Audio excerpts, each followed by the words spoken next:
The base is dropped on a new edition of Soccer Down here. It's a Friday. We've got a weekend preview in MLS for you in hour number 2. We've got Michael Parkhurst and Greg Garza joining us in about 25 minutes to talk Atlanta-Charlotte, to talk about really anything on the board today, but a lot of Atlanta United, a lot of Atlanta and Charlotte, which is set for Sunday. We're going to get you caught up on all the news first.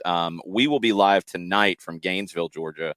Johnson hosting Dalton in a matchup of two recent state champions in boys high school soccer. Just the boys game. 6:30 is the kickoff. We'll be on just a little bit before that. You can listen on the app. You can listen on soccerdownhere.net. Thanks to everybody who came out to Kennesaw last night. Great crowd, great chatting with the crew from Apotheos FC, with Todd Gisbert from NASA Top Hat, all of the listeners who were out. John even tried food from the Slutty Vegan food truck, which yes, he did. Blew my mind. Well, when you mention bacon cheeseburger, I'm not going to be, I'm going to be intrigued.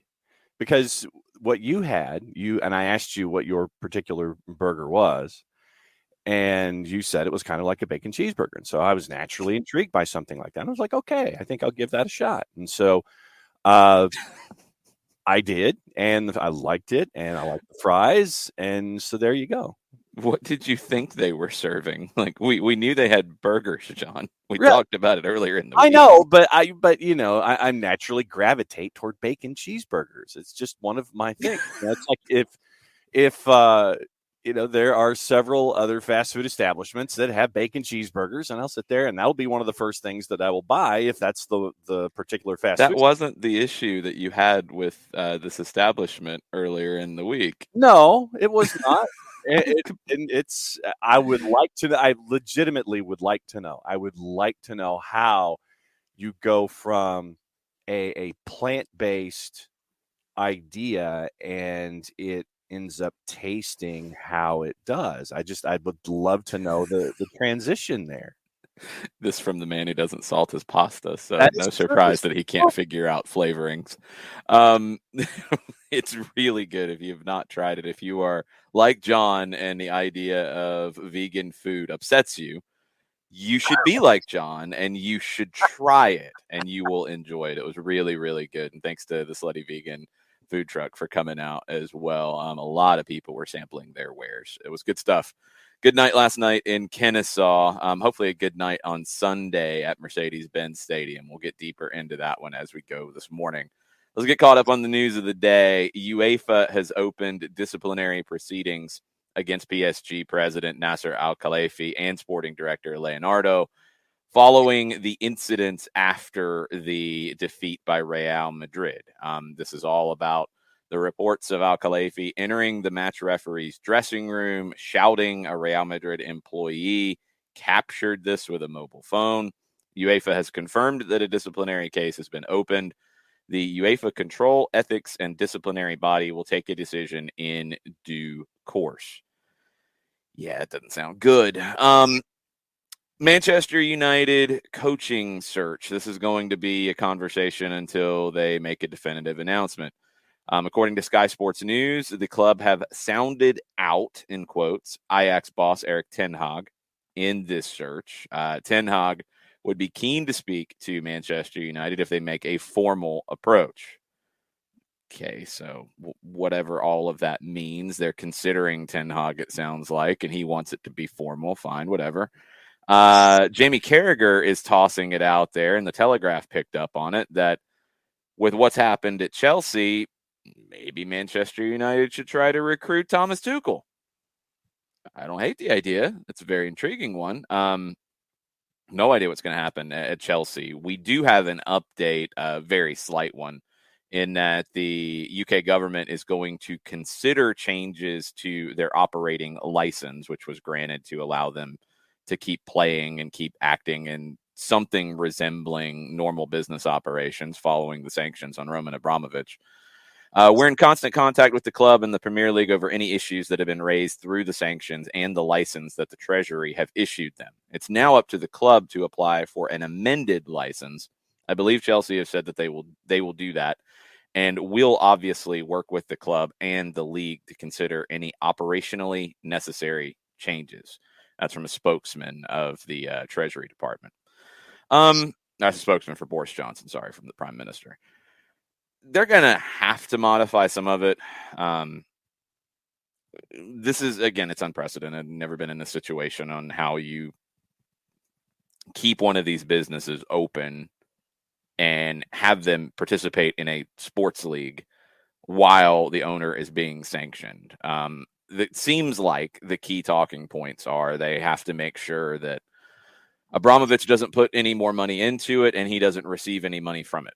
And if they can figure out a way to set that up, then they should be okay. Now, I don't know what kind of operating funds they have in the coffers right now. We know that they're promised some broadcast money that is on the way, that is obligated to them. You can't really take a loan out because you don't have an operator right now. So what does all that look like? They're going to have to figure it out kind of quickly. When you just get into the logistics of the cost of travel, and the game yesterday didn't affect that because I'm sure that was already booked ahead of this. You've got Champions League next week in France, and that's not going to be easy to do. I get there's going to be modifications. I mean, one conversation that I've heard about this is Chelsea was one of the teams that generally would fly private, even domestically, to games that were outside of the London area, for example, while some London teams would take the train. Chelsea's probably going to be taking the train. You're going to have to modify some things like that, but you also have to create a limit that will allow you to play in France in an obligated competition. If they advance whatever they get drawn with, you're going to have to create an area where basically, I'm guessing, you submit a travel plan and it is approved. Yeah. And it has some limitations to begin with, but you have to show, hey, your limitation's not quite enough to do this in a reasonable way. We've got to fix that. That's an easy fix. I mean, you're getting into some logistics of, okay, the stadium is open to people who had already bought a ticket. If you have a season ticket and it was already paid for, or at least in the process of paying for it, I'm not sure what kind of installment plans you have there, you can go to the game. All right, if you can't operate things at a normal basis, like who is still there? Because we know that this was put in place to allow people to continue their work. Well, I mean, I can't imagine the people who run the club shop are continuing their work because the club shop can't be open. What about stewards? What about concessionaires? What about concessions? Are you going to be able to actually have food and drink at the stadium? What about, cleaning facilities? Like all this kind of stuff. What is all of this going to look like? And they've got to get to, again, because this has never been done before, you don't have a roadmap. They've got to get to those level of logistics for this. So it's going to be tricky. All that being said, how quick this resolution comes, I don't think it's going to come fast. I don't think you're going to get the club sold because you can't even do that right now. I don't think that's going to happen anytime soon. It's March 11th. You're looking at the end of the season a couple months away or so. Go into May, 2.5. Is it going to be resolved by then? There's a good chance that it's not. So then what? Because players who are out of contract, you can't re-sign them. They're gone. Players who are under contract can't leave because you can't sell them. So that's really tricky, and that's not necessarily fair to the players in that situation. For example, there's rumors, and it doesn't make any sense at the moment, that Juventus is interested in Christian Pulisic. They can't buy him. Like, they literally cannot purchase his contract right now because Chelsea can't take the money. So what? How does that work? And if you're Thomas Tuchel, you can leave. I'm assuming that he can break a contract. I'm assuming there's an out there, and it's not like Chelsea could fight to keep him. So do you want to get out of there? Probably. It's there's nothing to guide the process of, that's probably going to happen. That's not going to happen. There's no precedent for any of this. And, I do hate it because I've seen a lot of shots being taken at Chelsea fans unfairly right now. The Chelsea fans who have chanted Roman Abramovich's name during a moment of silence for Ukraine, no, I don't have sympathy for that. That's stupid. You've been told not to do it by the manager of the club. It's an awful look. I understand the conflicted feelings about what Roman Abramovich has done at Chelsea. I understand that. And I do think that some people now are going the other way and trying to make it a black and white issue when it might not be. I get the conflicted feelings. I feel bad for the fans who are true fans of the club and are completely in a situation where their club might continue close to what it's doing now. Their club might become a mid-tier to lower tier Premier League club. Their club could go away. Like, there's so many different possible scenarios. I feel bad for people who are emotionally invested in the club who are dealing with that. But I do hope that the chanting of Abramovich's name, when people are trying to honor the fight and what's going on in Ukraine, honor the people of Ukraine, I hope that that stops, because that's not winning you any sympathy. But I also hope that people stop taking cheap shots as well at Chelsea fans who, there are plenty who don't deserve it. This is the nature of this situation in sports, where it's hard for people who are at the ground floor, not the people who are writing about it, not the people who have a microphone in front of them and can take shots and don't have that emotional attachment. It's hard for the people whose club have been purchased where they didn't have a say in it, and by people like this or entities like this, because there's plenty of others. It's very complicated. And I think those complicated emotions do have to be respected a bit. And there are a couple of numbers here that were put out by the first license and the first set of terms by the British government. And you were getting into the day-to-day operations. And you're initially allowed to spend up to £500,000 in security, catering, and stewarding. And once again, you're going to have to make decisions about, okay, if our house is full and we have this amount, obviously you're going to appeal that if you can sit there and lay out a plan to sit there and go, okay, $500,000 can't cut it because of a full house and all of these things. Obviously, there will be things in their budget. They're probably going to have to go line item by line item to sit there and say, yes, you can do this. Yes, you can do this. We'll negotiate with this. And you're initially looking at £20,000 on travel. And yes, I went down the rabbit hole yesterday of how much it would cost to do certain things to go from London to Paris next week when you're going on Lille. But that 20,000 was going to have to be looked at. And so you are looking at specific economics, and it's a lot of stuff that we don't think about on a day-to-day basis about the operation of a club. We just, if you're a fan, or you just sit there and you go into this experience, and this experience is there, and you assume all of the parts. But there are a lot of separate things that go into this, and this is going to have to be negotiated item by item and discussed, and there's going to be a lot of back and forth. This is one of the most challenging things that we've ever seen for the operation of a club that's even got a wage bill that's £6 million a week. Well, that part's protected, I think. And so with that, you can put that to the side. But yeah, I don't want to complicate that. That was one thing that was said very clearly, is that wages of people who are under contract are not going to be affected by this. But yeah, just think of the day-to-day operations. When you walk into the door of a building, there's a lot of stuff we don't think about, and it's going to have to be looked at by the government and by the operating, tentacles of Chelsea right now. There's a lot of stuff here that we take for granted that's going to be looked at and analyzed here. And this is completely and totally uncharted territory in the day-to-day operation of a club that has been at the forefront of discussion on the world stage for probably the last 10 years. Yeah, I mean, you didn't have to think about, I have a game day spending cap on stewards. You hired stewards as you needed to hire stewards. You hired concessionaires as you needed to hire concessionaires. The club shop, you hired people when you needed to have them in. Now you're not going to be able to do that. And, having worked and managed retail stores, like, that stuff's not easy, because, you get overrun, there's nothing you can do. I just don't know what they're going to be able to do with some of this. And look, you play Lille next week. And I mean, in a perfect situation for the club, They already booked everything. They're good. It's paid for, so they don't have to worry about it. There's nothing that can change with that. That might be the case with the Lille trip. I'd hope so. But if things had not been paid, Yeah. then yeah, you can't follow through in whatever was booked unless you get a waiver to do that, and you should.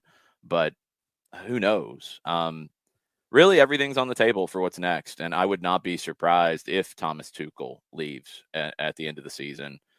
If there is still great uncertainty. And I don't know how there's not uncertainty at the end of the year, because you still have to have a license approved to sell the club. Who sells the club? How does that go? Where does the money go from the sale of the club? All of these different things that are there. Who decides on what's the best offer? Because you're going to have multiple people offering, and it's not going to be a auction. I don't think it's not going to be a bidding war. I don't think so. Who does the government want the club to go to? There's so many different elements to this. No idea. And again, I think at times there is an oversimplification of let's yell at people because of this. And no, not all Chelsea fans are chanting Abramovich's name in the stands. That's not happening. So not all Chelsea fans are bad.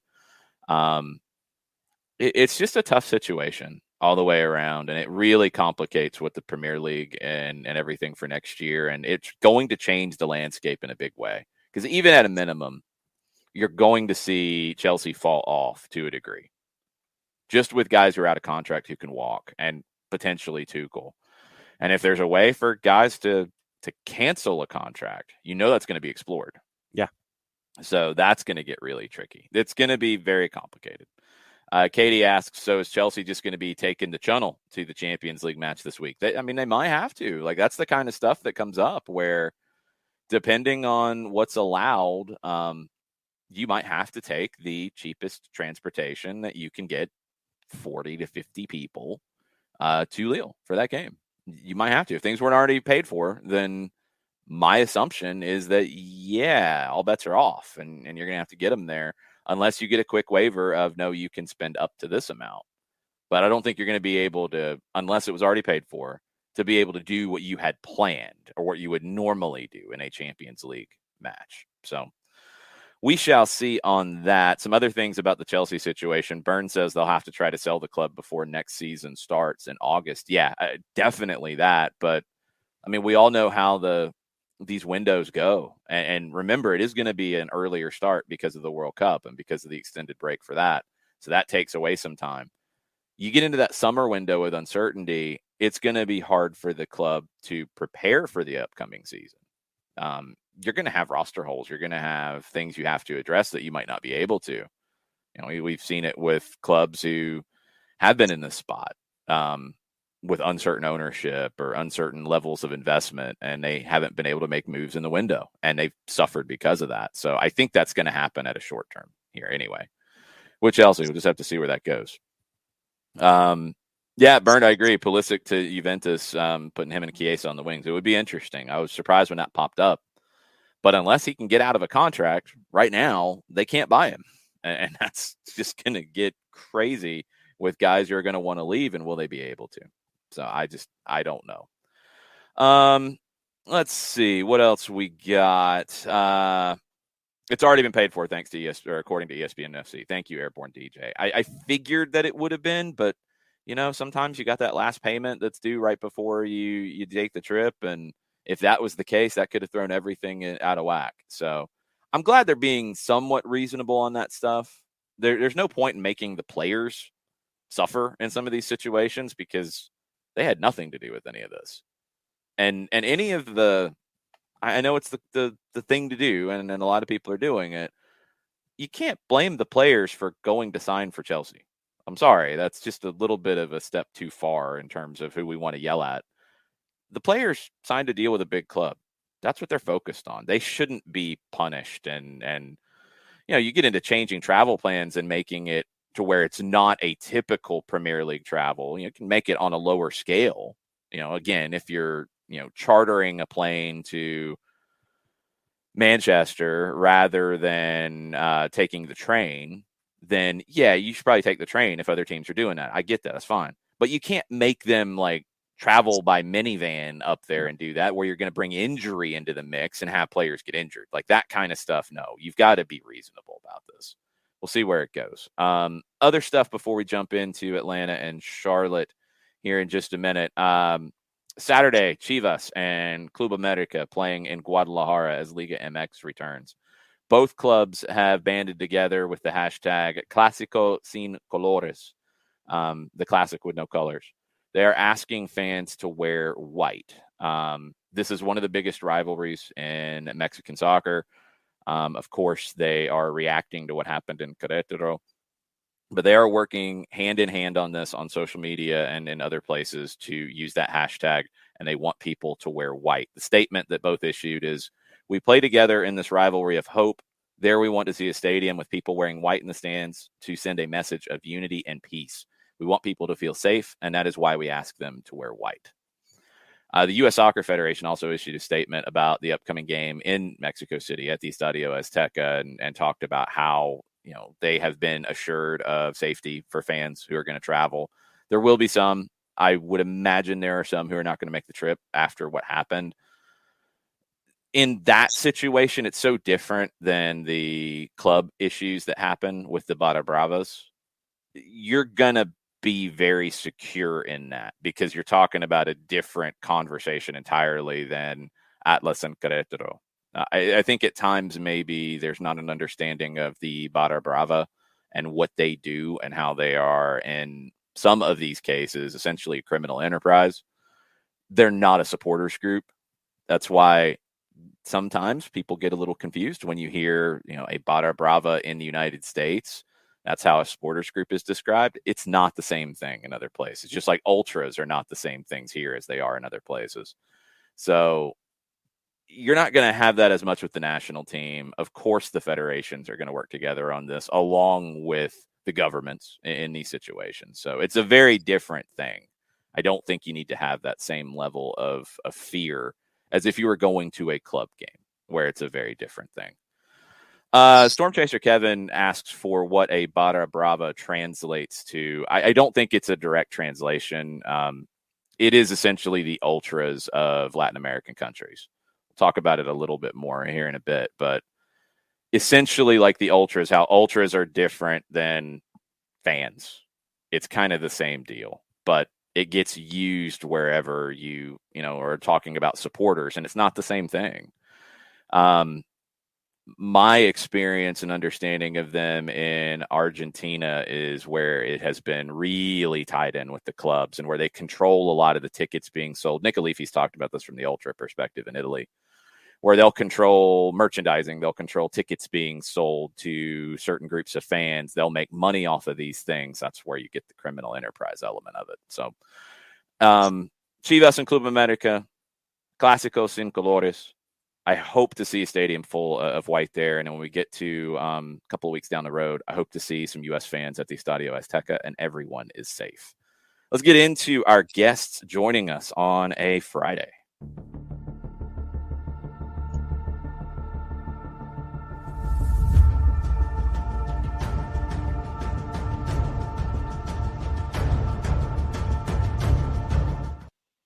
The Friday Kick is live. Parkhurst and Greg Garza joining us. How you guys doing? Doing all right. Morning, gents. Not the greatest of United performances on the road in Colorado. A chance to bounce back against an expansion team this weekend. I want to ask each of you, I'll start with you, Parky. Watching that one back, what did you think about the day in Colorado where Atlanta had more chances, but they couldn't find the back of the net? Yeah, it was one of those where it's small margins, right? You missed a couple chances. The game could have been different. Wolf had the big chance early. Puts that away. Its game's a little bit different.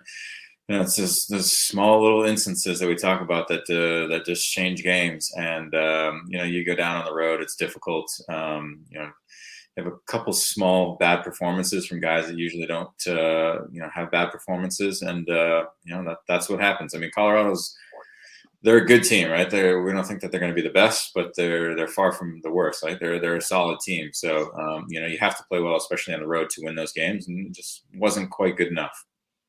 Greg, anything stand out to you from that one? I just think, every interview that we used to have as players, you always talk about the away games, right? How do you get a result away in the MLS? You look at every single team and how difficult it is to pull points away from all the away games. And I think, just kind of have to gear back and understand what their priorities are right now and trying to build from there to, get as many points in these away games as they can. Like Parky said, putting chances away early would have been, the best tool to do so. But now you have to just turn that page as quickly as possible and now focus on this next one. So then, Greg, let me start with you and then go to Parky. When you have a moment like Ozzie Alonso, makes the trip, everything is fine, and then you have cardiologists sit there and say, okay, wait a minute, he can't participate, and that kind of puts everything in a rethink, trying to get back out there.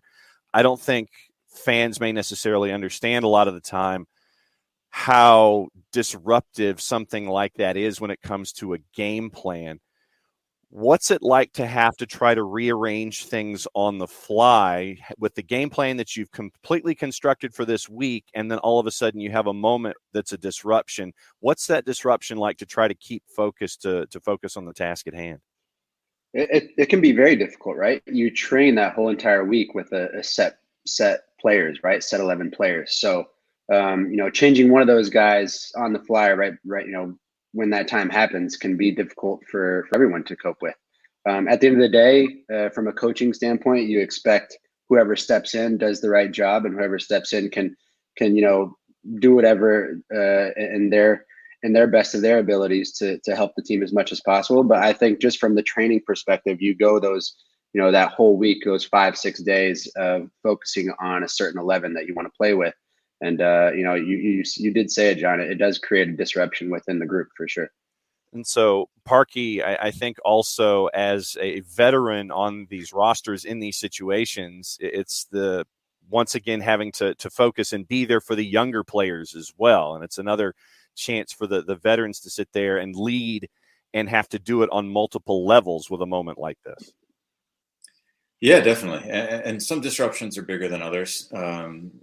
Let's be honest, they're not all the same. But I think that the coaching staff made the right choice as far as not letting one disruption force one guy to play out of position, then this guy's playing out of position. They just swapped in George, and so it's just one positional change. And I thought George had a solid game, but yeah, Ozzie was a big loss because I thought he was fantastic in the opener. And he has the presence on the field, right? He's so calm on the ball. He's got those leadership qualities. He is obviously bilingual, so he connects with everybody on the team. So he's a loss in the locker room and on the field for sure. But it was good to see George go in there and have a pretty good performance, especially not being able to prepare at all. I want to get into this with both of you guys. I'll start with you, Michael. I'm with you. I think George played really well, and I think at times we don't maybe dig into how one change of a good player for a good player or a good performance for a good performance does change the overall group, because George plays that role really differently than Ozzie would. So other things start to get affected. When you talk about building little societies or chemistry on the field, even though you can swap a good player, a good performance for a good player for a good performance, other players get affected by that change, especially in that holding midfield role.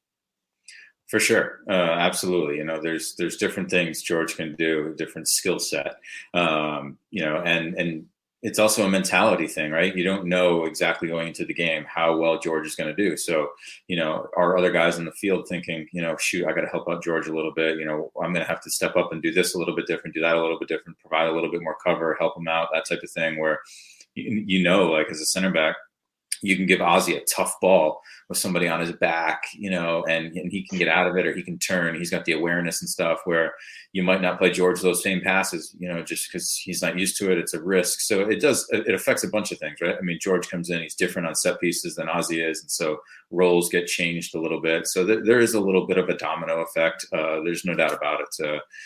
It's not as simple as, plug and play. And Greg, from your experience, and I've talked about this when you were on the field and when you were injured and other players stepped in, and we see it right now with a change at left back from George Bello to Andrew Gutman. the numbers and the output can look really similar, but we get a different feel because they play differently. They play the position differently. So maybe we feel the performance a little different watching. I think Parkey said it in the last one, to where that chemistry, right? That chemistry on and off the field can be so important. I think if you take in, for example, Ozzy's loss, right? Not having Ozzy in there, and just having that camaraderie, that experience, that leadership, but also that chemistry that's probably built off the field with a lot of those Latin American guys, right? How much of a role that can play, or an importance that can play on how they perform on the field, how they gel on the field, what the chemistry is like between all of them. I think, and Parkey and I talk about this all the time with our mentees, or even with our teams, right? How those relationships off the field can transfer on the field and make you as successful as you want to be. I think I look back, and probably, a huge highlight of my whole entire career was the 2017 group, when I had Yamil Assad next to me and I had Miguel, and we would triangulate so well together, but we had such a good relationship off the field as well. And we were able to joke and just have a good time. And we showed that on the field with the way that we played. There were moments, everybody always asks me, what moments do you miss the most playing with Atlanta United? Those are probably the moments of triangulating with those guys and just toying with defenders, because the way that we were off the field, we were able to translate that on the field as well. So I think that chemistry is such a key component in creating that success on the field as well. And Greg, you mentioned chemistry. Let me get into that a little bit, especially with the younger players, the first-year players, and being a veteran and being there with the younger player and being there for the younger player. Sometimes it's two different things, but you're still trying to accomplish the same goal when it comes to team success. What's it like to bring these younger players and the first-year players along in an unfamiliar environment? I think that pressure weighs down on those more experienced players to just really take them under their wing and do the best possible to help them understand the responsibilities and what they need to hold themselves accountable for. At the same time, being a great teammate is by far the most important thing that these older guys can do. I think when you are that young and you come into an environment to where there is a lot more pressure, you kind of do have an expectation for these older guys to help you as much as possible to help you feel as comfortable as possible on and off the field. Those two things, I say on and off the field because those two things are key values to helping these kids have success on the field, which is ultimately the most important, is what people want each and every day from viewing from outside in. So how can these older guys help these younger guys feel as comfortable as possible, but also understand those new responsibilities? So, Michael, what's it like to see younger guys in this year's club, the George Campbells and the Tyler Wolves, to see them stepping in, immediately being comfortable with those relationships on the field, knowing that they seem to be translating off the field as well early on? Yeah, it's great to see, because it's difficult and it's challenging, and it's I think that they benefited from being with the first team all preseason. I think that there were some injuries, suspensions, so these guys knew that they were going to be counted on in the beginning. And so I think that they were able to gain some of that confidence through preseason. And also the first team guys knew that they were going to need those young players to step up, right? It's one thing if you know that you might need them at some point, you can be a little bit harder on them and, not give them as much, of the time of day. But if like from day one, hey, you need this guy to play well, right? Everybody knew George was going to start game one. Everybody knew Tyler was going to start, a few weeks before the season started too, probably. So you kind of nurture those guys a little bit extra, knowing, okay, I got to rely on these guys from day one. I got to give them confidence right now so that it portrays in week one. So I think that benefited them a little bit, but ultimately it's up to them to take their opportunity and run with it. And, for the most part, they've done that, right? I know Tyler obviously was probably upset he missed that chance, but he was in the spot to get the chance. And, I think those guys have played well, especially for being young. So one of the big storylines coming into Sunday is Thiago Almada in Atlanta now. Had a day of training yesterday. I want to get the perspective from both of you guys in how hard it is to be in his situation. So he's joining the team now. He had a couple of days in Guadalajara, played 50 minutes in a preseason friendly. He's fit, but he's not sharp, and just how difficult that can be, Michael, when you're going to be asked, I would assume, to maybe play a role in this game. I don't know if it's from the start or coming off the bench, but when you're not at your sharpest because you haven't been with the group, how do you adjust your game a bit? Yeah, hopefully he does adjust his game a bit, and I think that you have to just play simple, right? You can't go out there and think, okay, I have to be this razzle dazzle player from day one, and shoot, they spent a ton of money to bring me here, and so much is expected of me, and I've got to score goals on my debut and really be the difference maker and those types of things. I don't think anyone's expecting that right away, especially after the Barco's situation, right? He struggled in the beginning, so hopefully we've all learned from that, and there's not that expectation on him to perform right in the beginning, and hopefully he doesn't feel that way, and I don't think he will with the staff. They seem to really get it off the field and on the field, so hopefully he can come into the game where it's already 2-0, 3-0, comfortable, and he can go out there and play freely for 20 minutes and get up to speed a little bit. And Greg, we talked about this with the opener in 2017. You were coming into the team from national team camp, so you didn't have many sessions with the group. What was your kind of mindset in, you didn't have those combinations with Assad and with Almiron yet. What was your mindset coming in to kind of establish yourself as part of the group, really in a match rather than an extended training period? Yeah, I think I go back to those off the field relationships that were created from the off. Just getting to know the guys as much as possible and hoping that would translate onto the field. I think, I want to go to, Almada's situation. It's hard for these guys to understand the process of getting started within the league.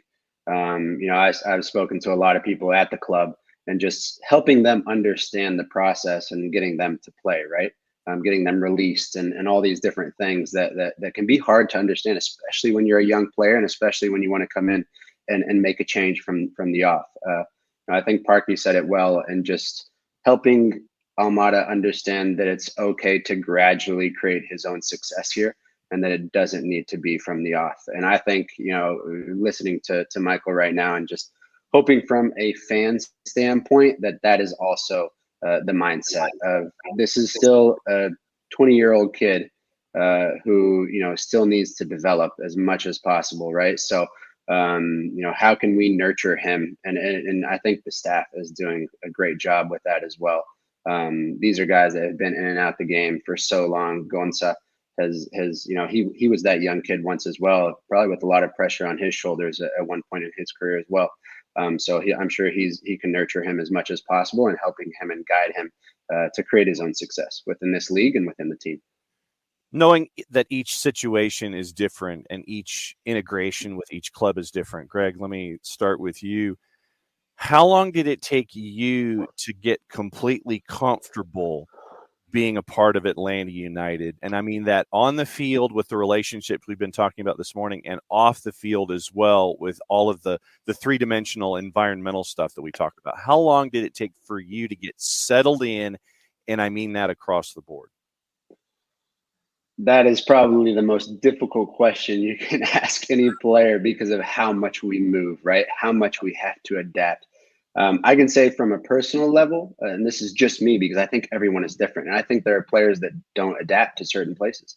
I left home at the age of 12 and had to adapt and, get acclimated with a new country, new culture, new language, people I didn't know. And so I think that experience of just moving all over the world and having that under my belt and understanding that the relationships that are created from the get-go are so important allowed me to adapt so well here in Atlanta. And I think secondly, the fan base here welcomed us with open arms, and it was absolutely unbelievable. That I think after that first game at Bobby Dodd, every single one of us knew that the fan base had our back in every single game possible. So that's a huge welcoming component to every single player and every single player's family, right? Just understanding the importance of everyone being on the same page, and that helped, I think, all of us adapt as quickly as possible to the new environment, to the new culture, to the team's culture, everything, right? Coming back to Atlanta for me was the first time I had lived back in the States for gosh, 13 years, right? I had been living overseas in so many different places. So I don't think I could have picked a better place than Atlanta to really just get acclimated and adapted with what this culture of the team was and what the culture of the people was as well. And then, Michael, what about for you, considering that you had the added on-field element and locker room element of wearing the captain's armband? How long did it take you to become comfortable in the environment that became Atlanta United?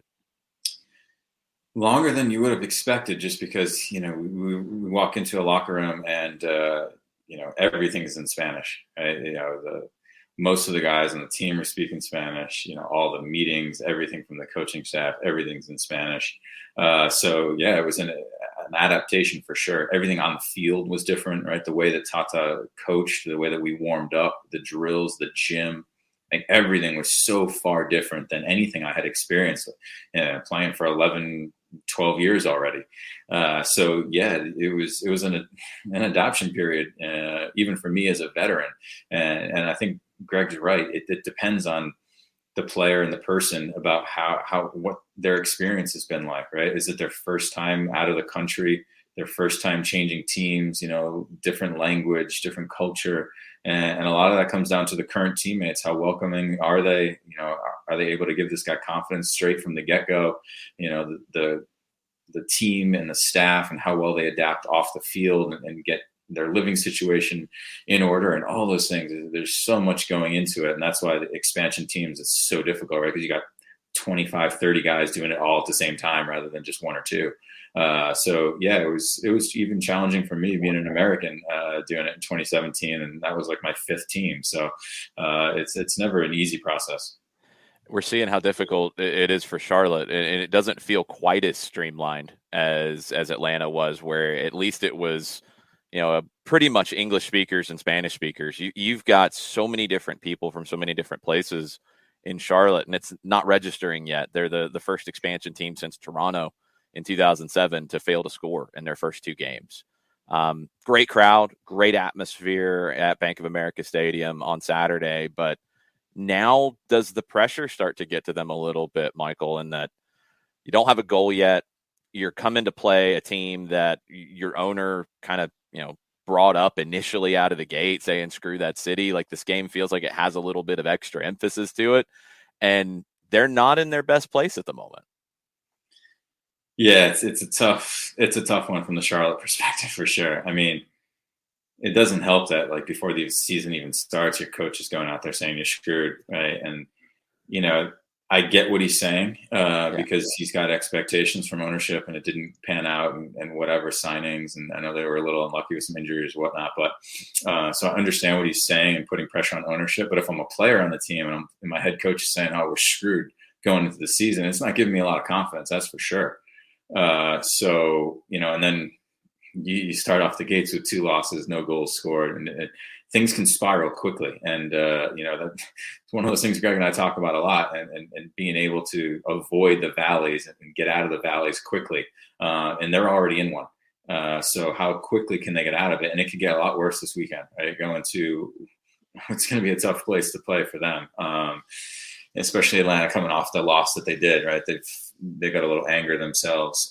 So I'd say it's going to be tough sledding for a while for Charlotte, unless they can bring in some reinforcements at some point. But yeah, I don't expect much other than to sadly fight for, you know, last place with Cincinnati. You know, unfortunately, because you're right. Watching that game the other night was awesome. What a crowd they had. It was unbelievable. It's so good for the sport and so good for MLS. So I do hope they, you know, turn around and play well and score goals and keep those fans there because it's good for the game. Greg, what's your reaction been to Charlotte's build and coming into the league? All the off the field seems to be great. The on the field has been a struggle. Yeah, it actually reminds me a little bit of what I dealt with in Cincinnati those first 2 years. You know, I think there becomes a moment to where you understand what's in front of you cannot be changed. And I think that self-doubt plays a huge role within probably every single one of those guys' minds, thinking to themselves, what have I done? What decision have I made? Like Parky said, we're already in a valley. You know, The only way up, or the only way to go is up, right? But at the same time, how do you get there? And with what we have, you have to look and be honest with yourself and say, okay, just kind of what the coach said before the season, but at the same time, it's hard that trickles down to every single one of those players as well.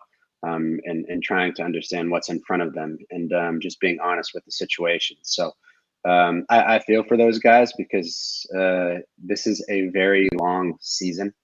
It is a long season. So to go through, those very first 2 games, and now have to go into an atmosphere and environment that's probably going to be a bit hostile. Yeah. And obviously we talk about, Parky and I talk about so much with our teams or our mentees, those expectations, right? Atlanta's expectations, all the pressure right now is on Atlanta.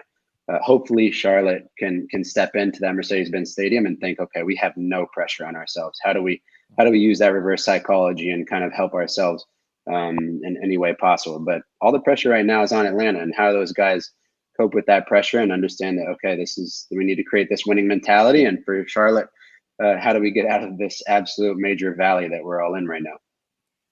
Greg, you mentioned, and you and Parky mentioned, avoiding the valley. And I think that for young clubs, it's probably amplified that much more because of the pressure to impress locally, the pressure that you put on yourself in this new environment, in whatever league that you're in. And I know a lot of times with young clubs, it almost seems like you're pushing the boulder up out of the valley, you get it right to the top, and then something happens and it ends up going back into the valley and it starts all over again.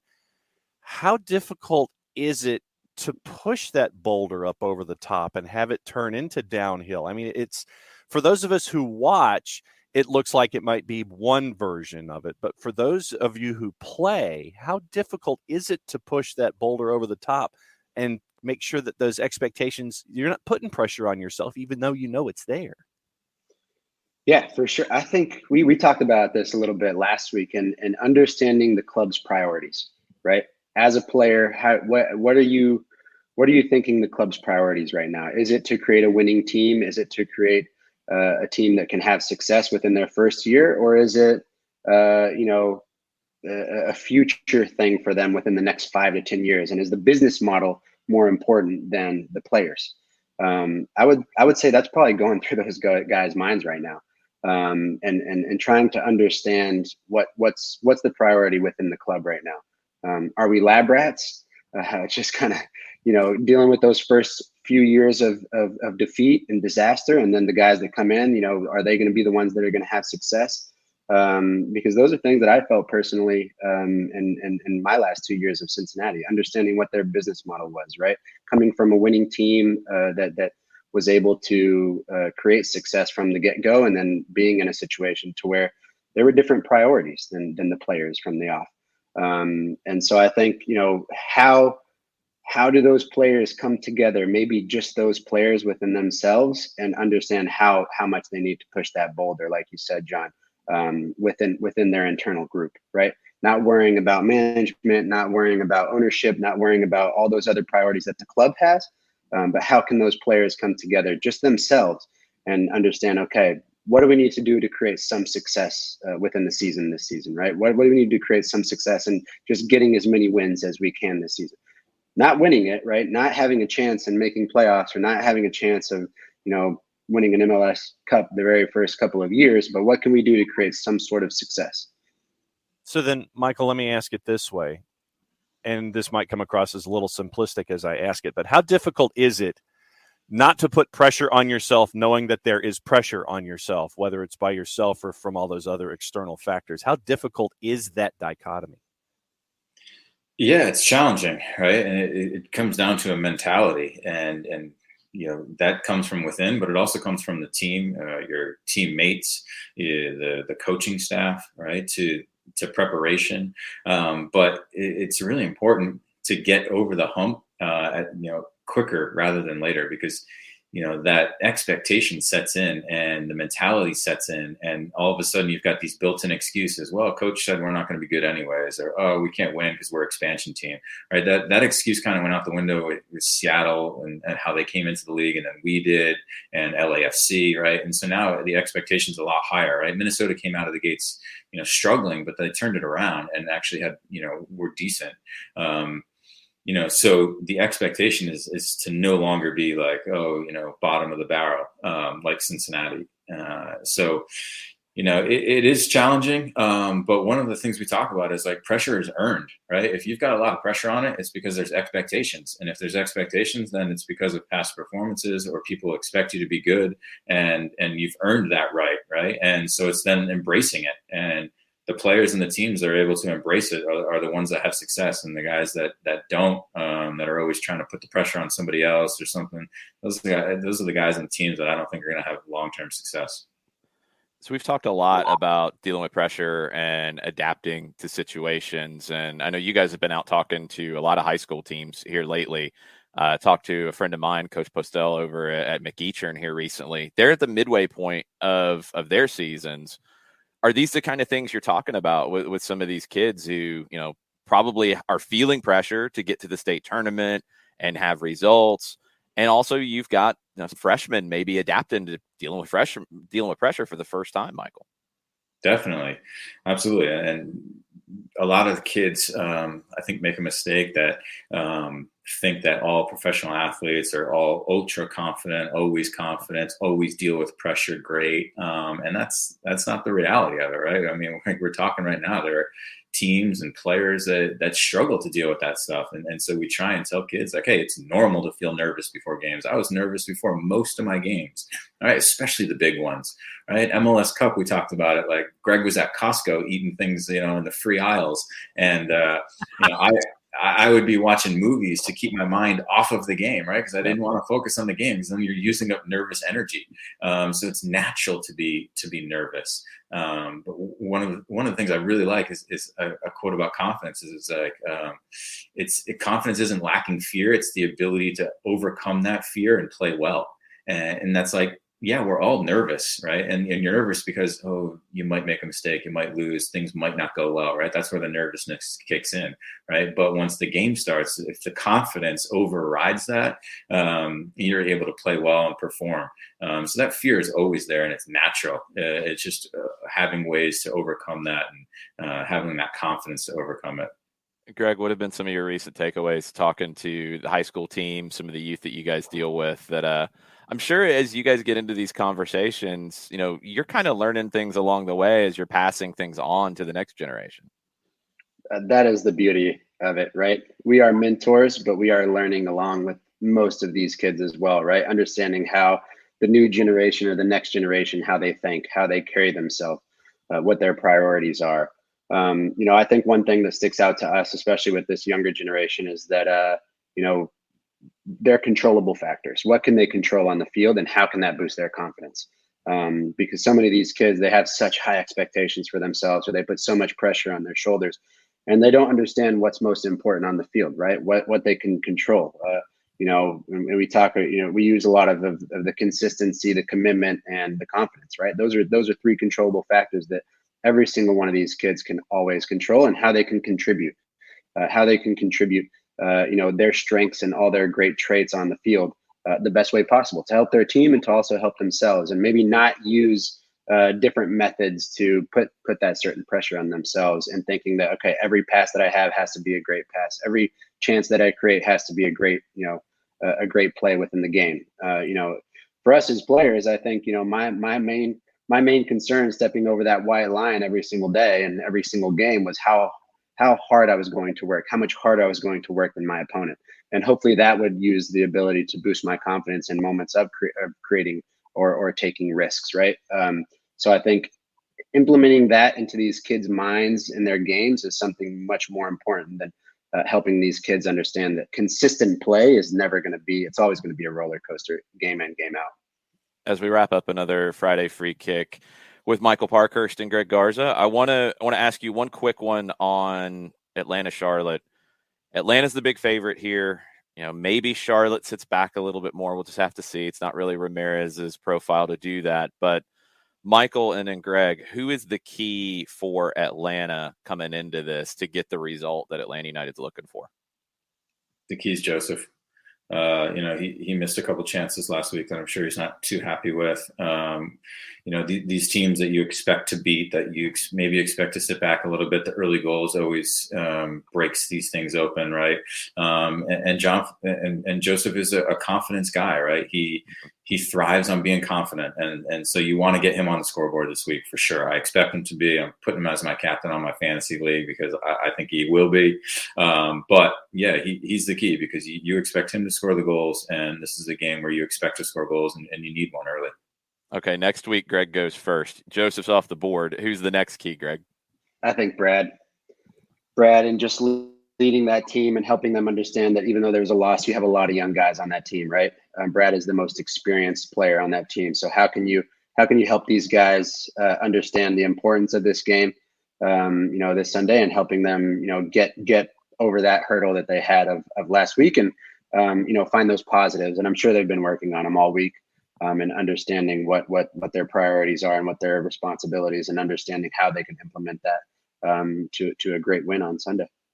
Everybody out there, make sure you're following BG Mentoring on Twitter, Beyond Goals Mentoring on Instagram, and go to beyondgoalsmentoring.com for all the latest. These guys are really busy. I'm seeing pictures of you all over the place talking. Parky's jumping in on Zoom, talking to these teams, talking to the next generation. It's awesome what you're doing. I'm glad that we get a chance to spread the word about it and keep putting good out there in the world, y'all. Thank you, guys. Appreciate it. Yeah, thank you, guys. Awesome to talk to you as always. Enjoy the game. Guys. Yeah, have a great weekend. See you. Take care. Michael Parkhurst, Greg Garza. Make sure you're following them. MF Parkhurst for Michael on the Twitters, and GM Garza on the Instagram for Greg. John, you got to tell us about our good friends over at, as I stall to get the music ready to play, right, because that's always a very essential part of this part of it. Our good friends, we had a lot of good friends last night. You got to talk about some different ones, but our best friend right now is Eliminize. Most certainly. Eliminize Service, proud sponsors of everything SDH. QR code for those of you watching on Twitch. For odor-free, clean, fresh air, there's only one place that you need to go. It's Eliminize Service, deodorizing enclosed spaces like houses, apartments, and condos. They've created a customized solution that eliminizes all organic odors, including those like pets, cigarettes, or food. Realtors and property managers use Eliminize Service to eliminate bad odors to help them sell or rent those facilities that much faster. It's a turnkey process that makes it easy to work with realtors and property managers. Very kind to the environment, offering a green way to get rid of odors without any kind of toxic residue whatsoever. Different than our favorite masking agents that we have under the sink, either in the bathroom or the kitchen, because those masking agents, that's all they do. They just cover up the odor. They don't attack the problem. Eliminize does exactly that by going all the way down to the molecule. They have a proven scientific formula to do just that. Pricing's easy, either by cubic foot or parts per million, to come up with a price that's affordable for you, offering results in 24 hours or less. If you have any questions, frequently asked or otherwise, go to their website, eliminize.com. But do us a favor here at SDH, go /Atlanta after the .com so they know what part of the world that you are talking to them from. The website, ELIMINIZE.com /Atlanta for odor-free, clean, fresh air. Eliminize Service, proud sponsors of everything SDH on a Friday. Excelente.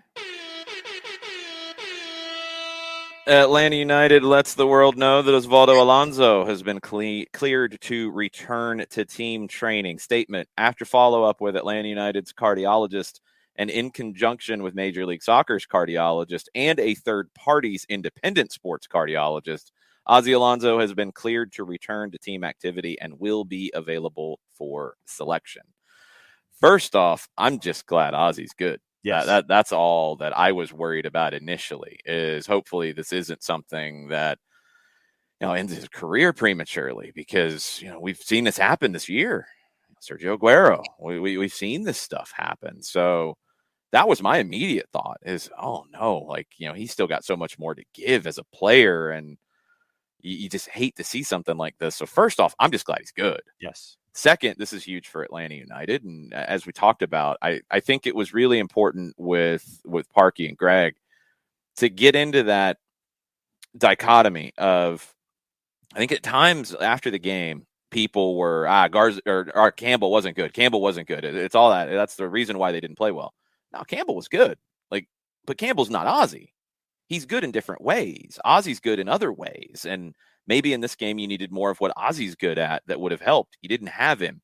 Campbell did the job, but he's not a different player. He is himself. Mm-hmm. You get different personalities that come into the mix. You change an ingredient in a recipe, you're going to have a little bit different flavor. It can still be really good, but it's going to change a little bit.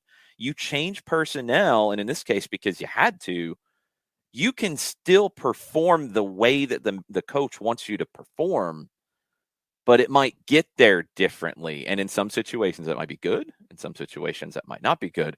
Campbell wasn't the issue here, but he's just such a different player. Ozzy's who you've been working on all season. Ozzy was going to be the guy who started the season because of Sosa's injury. Sosa's back into training now too, but I'm not expecting to see him straight away. You got to get his fitness back up because he has not been in the soccer sessions much, if at all, up to this point. So you got to get him going. Maybe he plays a game with the twos. Maybe he gets a little bit of time there. Maybe it's just time in the training pitch. I don't know. He's been doing some physical work, but he's also coming off of sports hernia surgery. The plan all along was Ozzy to lead this team, Ozzy to bring you what he does. He plays the role very different than Sosa. You're going to see Ozzy leading the press at times. That means Hosechu has to come back and cover, or Sejdic in that case had to come back and cover some. Campbell didn't play it that way. Everything gets a little different. You want to work with Ozzy because that's what you prepared for. Now you're going to get that chance, and he's available for selection. I can't imagine his fitness has dramatically changed over a week's time. Would expect him to start on Sunday. And that was why, when we had Parky and Greg on, I wanted to ask the question about having to adjust on the fly and what that means to a club and how you're having to go throughout this entire week of preparation with this one idea, and then all of a sudden it drastically changes. And with one player that was this key to what your approach was, and then having to change and adapt on the fly, basically, with very little notice when it comes to the preparation over an entire week. And I thought that it was great to get the perspective of Parky and Greg about that change and what it means to the makeup of a club, not just in game plan, but then on game day. And so it's great to have Ozzy back because, and I would want at the same time for as many cardiologists to come up with the same opinion as possible. Yeah. You want that second opinion, heck, get a third, get a fourth, get a fifth. And if they're all in line, fantastic. First and foremost, glad that the cardiologists all came up with the same professional opinion about Ozzy Alonso. And it's great to have him healthy first and foremost, to where you're not talking about other things, but secondarily, great to have him in the lineup and available for selection. Yeah, huge. Charlotte has made a move this morning as well. This was expected. The Polish winger from Derby County that they tried to sign earlier, then there was an injury. They backed off of it. Now the deal is done. I wish they'd given a pronunciation on this, but what I have is Kamil Yazwiak coming over from Derby County. He's a designated player, but it's been said that he could be bought down, so he's kind of on the lower scale of that. 23 years old. It is a permanent deal. This is a player with over 200 pro matches at the club level, so he's young but experienced. He has played with Swiderski up top, plenty at the international level for Poland, so you have a little bit of that straight out of the gate. They've needed wingers. We were laughing about it last night. Game 3, you finally have two wingers. It seems like you're going to play Titi Ortiz as more of a 10, though. So, okay, maybe you're back to 1.5 wingers. I don't know. 17 goals, 17 assists, 123 games with Lech Poznan. Then he went to he had a loan spell, and then he went to Derby. And this is a move for Charlotte that they have needed. 22 caps for Poland. Part of the Euro 2020 squad last summer. Good addition. We'll see how long it takes him to adapt to a new league and a new style of play. And that's the key for me, is the adjustment for someone who is coming over from the championship and coming into a new situation, being the new guy. We talked to Parky and Greg about that, being the new guy and all the adjustment time that it takes, not just on the field but off. And so you've got your new player, you've got your new DP. So let's see what happens with him and how he integrates.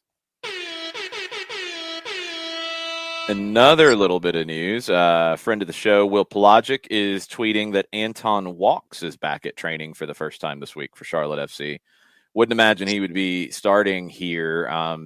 I wonder I wonder when, because I do think it is a win, not an if. When you look at what Miguel Angel Ramirez has done in his career, they have been generally his teams a 4-3-3 team.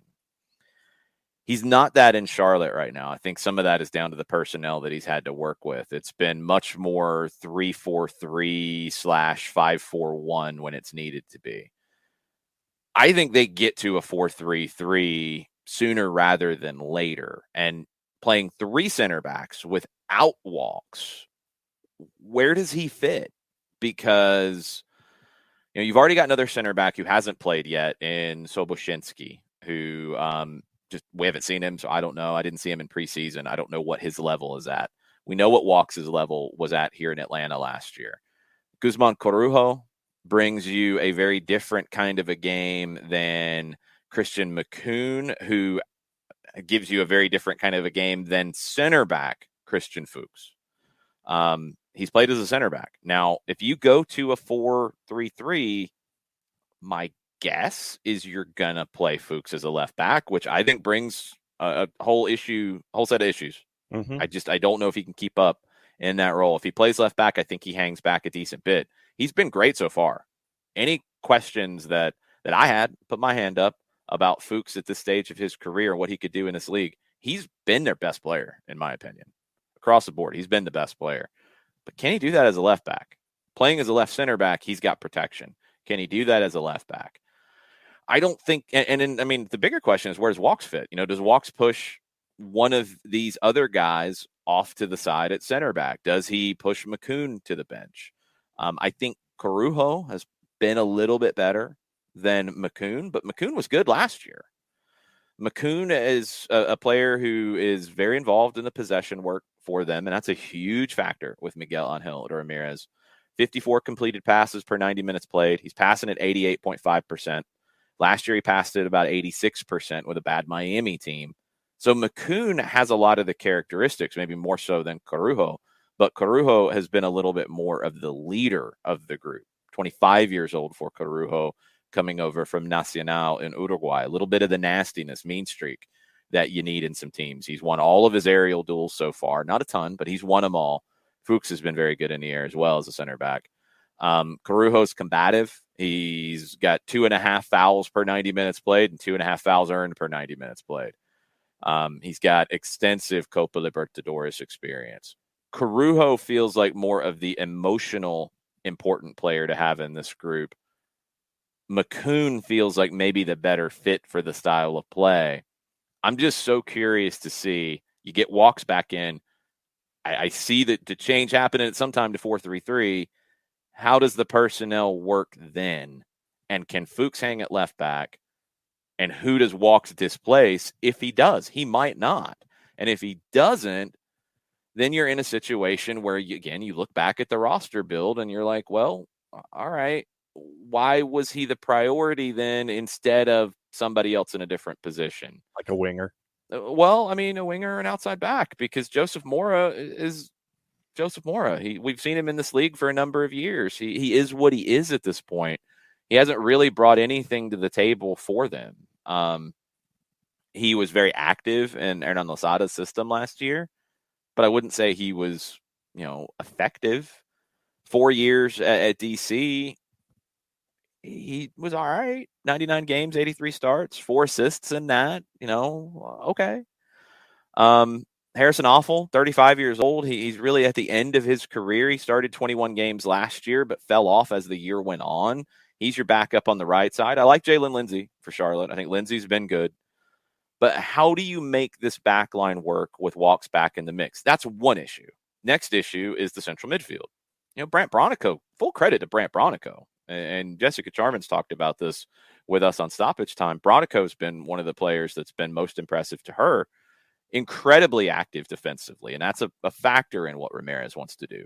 But when you sign Jordi Alcivar, you're thinking Alcivar is going to play more than 12 minutes, and Bronico is going to be the guy who's coming off the bench in those kinds of spots.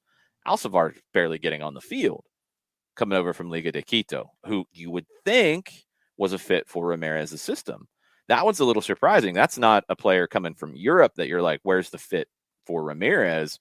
This is one coming from Ecuador that it just hasn't happened for him so far. Alan Franco's been good for Charlotte. He's been a good fit. Sergio Ruiz. Now we know there's been issues there. Ruiz was their first signing. Ruiz was a guy that they put a lot on. He had to step away from Las Palmas at the end of last season, dealing with anxiety, dealing with mental health issues. He only played in the first half of the 21-22 season. He only played 6 games, 5 starts. He's only played 9 minutes so far for Charlotte. I think he was probably intended to be the 10, and Ortiz was intended to be out wide. It hasn't worked that way. You're adding Derek Jones into the mix, a very different player than anything you have, a ball winner in the central midfield, a physical presence at 6'4". You've got a couple of kids out of college who have shown bits and pieces. Chris Haggart and Ben Bender, your number 1 pick. Bender's gotten more minutes. Bender's been the player who leads them and passes into the 18 per 90 minutes played. He's been pretty progressive in that. He was a playmaker at Maryland. He's played a little bit on the wing, but like tucked in for Charlotte. How does that group shake out? Because I don't know. Alcivar not playing has been really the biggest surprise. Bronico playing instead of him has been a surprise. I've always rated Bronico, but I thought Alcivar would be the guy. Titi Ortiz has been good. No issues with Titi Ortiz. He's been good on a bad team. He's been active defensively. He is creating the most shots out of anybody who's played regularly. He had a bad stint at Tijuana. He had great stints at Independiente del Valle. The first half in 2021, before he went to Liga MX, he had 5 goals and 7 starts for IDV. Went to Tijuana, struggled. 10 starts, 17 games, struggled. He's played really well under Ramirez. I think he'll be fine in the long run. Mackenzie Gaines has turned into a super sub. Swiderski is a guy who I think is still finding his way in the system. Been better than I expected. I didn't really know what to expect, to be honest, with what he did at PAOK and what he's done with Poland. There was promise, but I didn't think he fit the system. He's fitting more than I thought, but he's only got 1 game under his belt. I like the Rios pickup. Jordi Reyna, I don't think fits the system. I think he's playing by default right now. When they go 4-3-3, maybe he's one who gets sacrificed to fit things differently. And I think the new addition probably puts Reyna to the side when he's ready to go, and Yazviak, when he can jump into the team, I think Reyna probably goes to the side. He's not the complete 2-way player that Miguel Angel Ramirez needs. So all that said, that's projecting down the road. A lot of that will probably factor into the next time we see Charlotte up in North Carolina here in a few weeks. Tomorrow, has Yazviak trained? He's in Charlotte from what I've seen, but has he trained? Are they going to just throw him in because you need him? He's fit. We know that because he's been playing for Derby, coming off of an ankle injury, but he's played all season. So you might just have to be frank, you literally might just have to put him in and just say, don't drown. That's basically where you're at there. But do we see a change from them in this game? Do we see something different? 2 games. It's been a 3-4-3 on paper, but I like Ramirez and that he subscribes to the theory. You set the lineup up on the kickoff, and that's the only time you see the shape. It's going to evolve. He's played 3 center backs. He's played 1 number 9 since he got Swiderski back. The opener, he played with more of a false 9 with Ortiz, again, by default. You've got Rios there too, so you could go with something like a 3-5-2, 5-3-2 if you wanted to, and play 2 up top. If you think you're going to really be under the gun here and not have much of the ball, that's not how he generally opts to go, but he's in a situation that he generally hasn't been in. So how does Ramirez solve the problem? Does he get pragmatic? Does he say, you know what, I'm going to play my way, and I want to get to my way. I'm going to go ahead and go 4-3-3, and I'm going to play Fuchs as a left back. And how does that look? Who fits where? Does Yazviak come in and give you minutes as a winger straight away? There's a lot of questions about Charlotte, and this does affect the build-up for Atlanta United because you don't exactly know what to prepare for. You think you do. You've got tape on 2 games and probably some preseason that you can lean on a little bit, but you don't really know what to prepare for. So it feels like a game that I'm not a fan of the cliche of we're going to focus on ourselves. Like, duh, everybody does. I don't like that cliche. I hate it because it comes to the idea at times that, oh, we just ignore what the opposition does. No good team does that. Pep Guardiola playing Fulham, no offense, Fulham, but Pep Guardiola playing Fulham, he's going to know how Fulham can hurt him, and he's going to have his team prepared to deal with that. You never underestimate the opposition. But in this case, there's so many questions and so many unknowns. You do have to focus more on what you do and have just some ideas about Ortiz. You got to try to box him in. You don't want to let him have free space to hurt you. You want to test Fuchs' speed. Like, there's some things about them that you want to see how they could hurt you, how they could be exploited. You just don't have much. So you do have to really get back to who you are and drill into that. And with Almada, with Alonso, Moreno, more minutes, you've got a lot of new personnel that you kind of have to figure out yourself.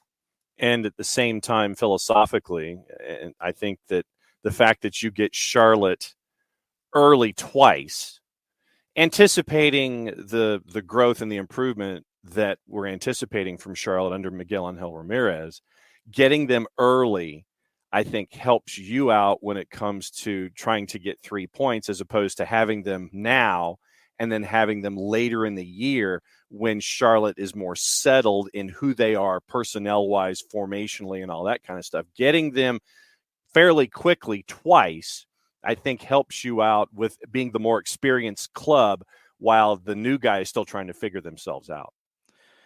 Yeah, question from Tafka about Yazviak. Does he have his visa already? And I don't know, first off. Some teams will hold an announcement on a signing like this until they have the visa in hand. Some teams have so many people talking about them in ways that you really can't hold it because it's already known. So you go ahead and announce it. Like Almada was one you couldn't sit on until he got the visa. That wasn't going to happen. I don't know the situation with Yazviak. We do know that they had tried to sign him at least a month ago. And it was said that the deal had been scuppered at that point. Maybe it just got put on hold, and maybe they kept whatever they were doing in terms of a visa going. I don't know, honestly. So we'll just have to wait and see. We'll give you an update if we get it before we finish up here. 5 minutes, we're going to jump into the rest of MLS in week 3 and give you our very quick, speedy rundown of things, including fantasy. Other things when it comes to Charlotte here, just to keep in mind, I think with Ramirez and his game model, positional play is key. I think they are starting to understand that a bit. They are getting a sense of that.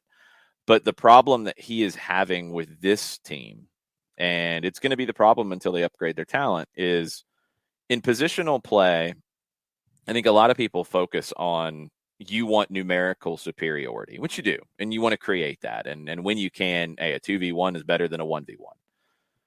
But a big other part of positional play that I don't think Ramirez is going to have the opportunity to really exploit here, unless we see a very interesting Atlanta lineup and you adjust on the fly, is, quality superiority. And you want to, and think of Pep Guardiola in this with Barcelona, and you have Lionel Messi at that time at his best. You don't necessarily need to create a 2v1 on Leo's side. It's okay. I like this matchup with Leo against just about anybody. So let's get that open too. We can create a 2v1 over here. We can do this with a 3v2. We can have the triangles and figure out how to play on this side. Oh, Leo's on the right side? Cool. Feed the guy. Give him the ball. He'll create the superiority because he's an alien. You're good. So you don't really have that for Charlotte. In this game, I don't think you can find a place to get Ortiz isolated on somebody that you're like, okay, I like this matchup. I'll feed him here, even 1v1. I don't know if that's going to exist. Maybe you feel like you can get him up against Hernandez. I don't think that's a demonstrative quality gap between Hernandez and Ortiz. I don't know. Maybe you think that Swiderski against Campbell, if that matchup happens from time to time, it's like, okay, feed him, feed the big man. I don't think that's a quality gap there either. I don't think Charlotte will have that. So then you've got to work even harder to create the 2v1s and the 3v2s. And that's tough. And that's really, really tough. Dedigan says it's so crazy that they had 2 years to build this roster and have not gotten close. That's what I keep coming back to. And look, the Athletic article, at times where they dig in to try to create a few scenarios, yeah, it happens. Maybe trying to find some points to back up your conclusion that we're a bit of a stretch. The ones that keep coming back for me in that, though, I keep coming back to a positional play model without wingers, which just doesn't make sense. And you knew what Ramirez wanted when you hired him. They had to. I'm sure he told them. I'm sure they did their homework, and they had to know what he needed to do what he needed to do. They didn't give him what he needed to do what he needed to do. That's a problem. That's one I just can't justify. And the situation with Machis in the article that was talked about, this has really been quietly kind of pushed to the side. He was in Charlotte. He was ready to be announced. He was there at media day. It was all reported as a done deal. And I think in the article, it was described as they didn't know the extent of the legal issues he was dealing with in Spain. If you wonder why I was so focused on trying to explain the due diligence that Atlanta United did when it came to Thiago Almada, very different situation, but understanding the legal case in the country where the legal case was. You know, when Atlanta United tells you about the case being archived and talking about how that affects or how that's part of the Argentine legal system and it means this and that. When then you hear at the same time, right around the same time, a player who is dealing with a legal issue in Spain and they didn't understand the ramifications of the issue or the extent of it or whatever, that's a huge difference in the way you operate. You got to have that stuff in place. You got to understand these situations, and you can't bring the player in for media day and have him there and then not make the signing. To the point that your manager, because it sounds like, at least the way the Athletic's laying it out, the timeline is all this had happened. Cornetta says it too, so it's not even really the Athletic laying it out, is Ramirez was frustrated when he said that they were, he was frustrated because they'd been close on signing a bunch of guys and like 3 separate guys at the last minute, it didn't get done. Well, we know one. I don't know of the other 2 at that week, but he was frustrated because of that. Okay, so not just you didn't do your due diligence and handle things right from a legal perspective, you did it and upset your manager to the point that he said something incredibly shocking, and the point that he had to go talk to his roster about, hey, it's not your guys' fault. It's not y'all. It's the other guys. Like, oof, in a major way. Oof, to have that happen. The stunning thing for me in that is, how do you not do your due diligence? How do you not know the scope of what's going on with Machis to the point where you bring him in for media day and you're set to lay him out as one of your acquisitions? It was stunning to me that you didn't know the extent of what was going on overseas with this investigation this entire time. And it was mind-blowing then. It's mind-blowing now that as a part of your construct, you're not doing appropriate due diligence on players that you want to come in. And, you know, there are times when I'm legitimately gobsmacked over something. And that was one of the most recent instances of this. And you sit there and you just sit there and you're asking yourself in all capital letters and you're screaming, how do you let this happen? And it adds to the story of this build that is incomplete. And it's going to be incomplete for a while, probably. We welcome back Jared Smith. What's up, Jared? Not much, just listening to all of this unfold. Yeah, well, you got to play an active role now in our 30-minute-ish sprint through Week 3 in Major League Soccer. Plus, through Week 3. That's literally what I just said. But anyway, plus MLS Fantasy. Thank you, Flava Flav. Let's go. 1 o'clock Saturday, New York City hosting Montreal. 2 teams in the CONCACAF Champions League. NYC minus 227. Montreal plus 600. Draw plus 375. Jarrett, what you got and why? I got New York City because I think they got off the mat the other night in CONCACAF Champions League. I think they continue that run. Tati Castellanos, I think, had a goal and 2 assists in that game. For those of us who worship at the altar. Yes. I still think Montreal is good, don't get me wrong, but I think New York City is they found some confidence and they found a gear in that game, and I think that carries over. John, what you got and why?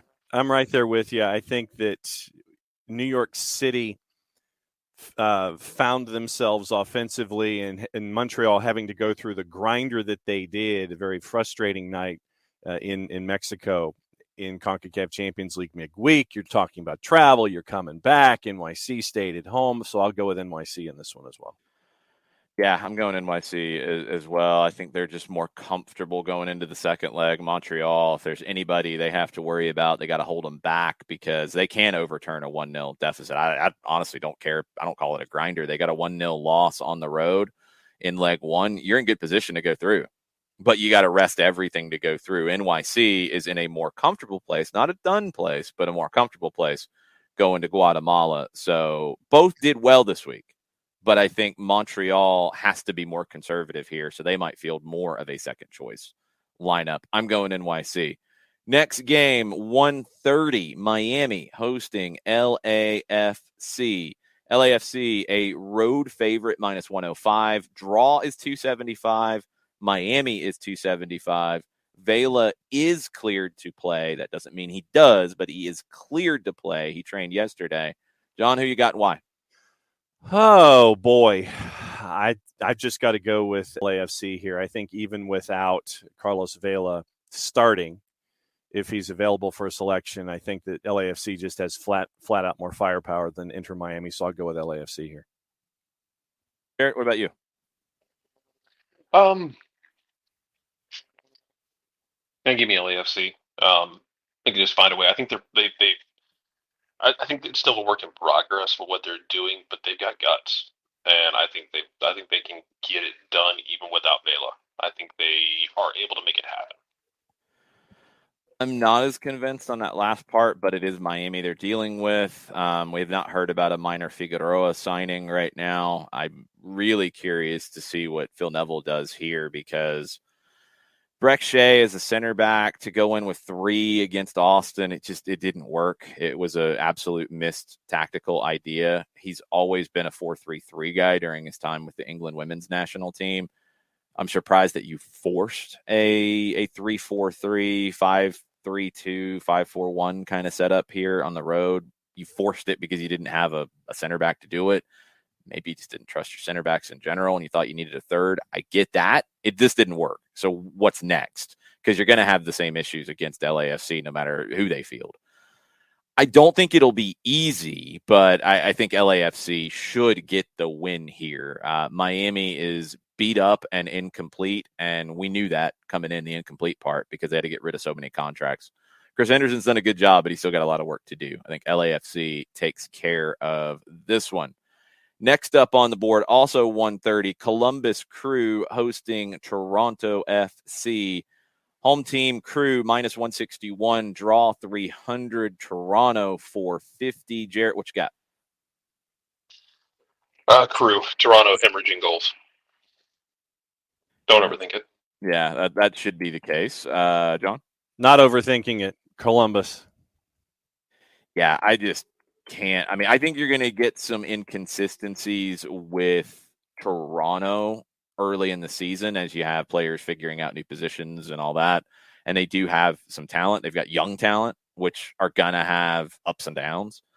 I don't think they have their ups on the road, though. I think at home they could be a really unpredictable pick. I don't get that on the road in Columbus. Now, look, Columbus gave up some inexplicable goals off set pieces to San Jose last week. So there are ways that Toronto can hurt them. I think that gives Columbus the momentum here coming back home, though, to fix some of that and take care of business. Columbus wins by 2 or more goals, in my opinion. Next up, 3:30, Seattle Sounders hosting the LA Galaxy. Seattle's a plus 120, draw 225, Galaxy plus 250. What you got, John? I'm going to go with Seattle here. And this one might be one of those games that might have a lot of fireworks in it, just a lot of offense across the board. I think that Galaxy, yes, they've beaten Charlotte last week and having to come back across country and then have to go up to Seattle. I just think that Seattle is a deeper club in these situations, once again, coming in from their victory that they had midweek. I just think they're a deeper club. I think Seattle can handle that, so I'll go Sounders. Jarrett? Galaxy. Why? I think Galaxy can grind it out. As good as Seattle was the other night, I think Chicharito can be that difference, and that they can set this up in a way that they try and limit Seattle going forward and try and get Chicharito just to find that moment like we've seen. If they pulled another 1-0 win out, I wouldn't be shocked. Let me put it that way. I'm going draw for a lot of the same reasons. I think the Galaxy will make it difficult for Seattle. They're beat up. They got CONCACAF to deal with in the midweek next week. I think you can only get so much out of a smaller group right now because of the injuries, and the Galaxy are a good team. I think the Galaxy will make it difficult for Seattle to do what they want to do. I think Chicharito will get a goal, and I think it'll be shared points in Seattle. That's my pick. Houston and Vancouver, 6:30 on Saturday. Houston's a minus 143, draw plus 280, Vancouver 375. Jarrett, what you got? What were the numbers again? I'm sorry. Minus 143 for Houston, draw 280, Vancouver on the road 375. Both teams with 1 point on the season. Yeah, I'm really tempted to say draw because I don't trust either one of them. I'm taking a draw because I don't trust either one of them. That's exactly what I'm taking. They drew last year in Houston. They drew last year in Vancouver. Houston won the first time they played last year in Houston. I'm going draw because I don't know what to expect out of either one right now. I'll go win just because last year Vancouver was 2-5-10 on the road last year. So I'll go Houston gets the win and people go home happy. Jarrett, which one are you officially picking? A draw. Okay. You were not 100% sold on that. I know. It's I don't feel good about it, but it's where I'm at with it. I think I just don't trust either one of them to get anything done. Yeah, I don't have a good read on either one just yet. I'm going draw. New England Revolution, Real Salt Lake, 7:30, Gillette Stadium. Revs minus 175, draw 300, RSL 500. Can RSL get anything out of this, John? No. Jarrett? Yes. Well, what do they get? I think they can get a win out of this. Are you high?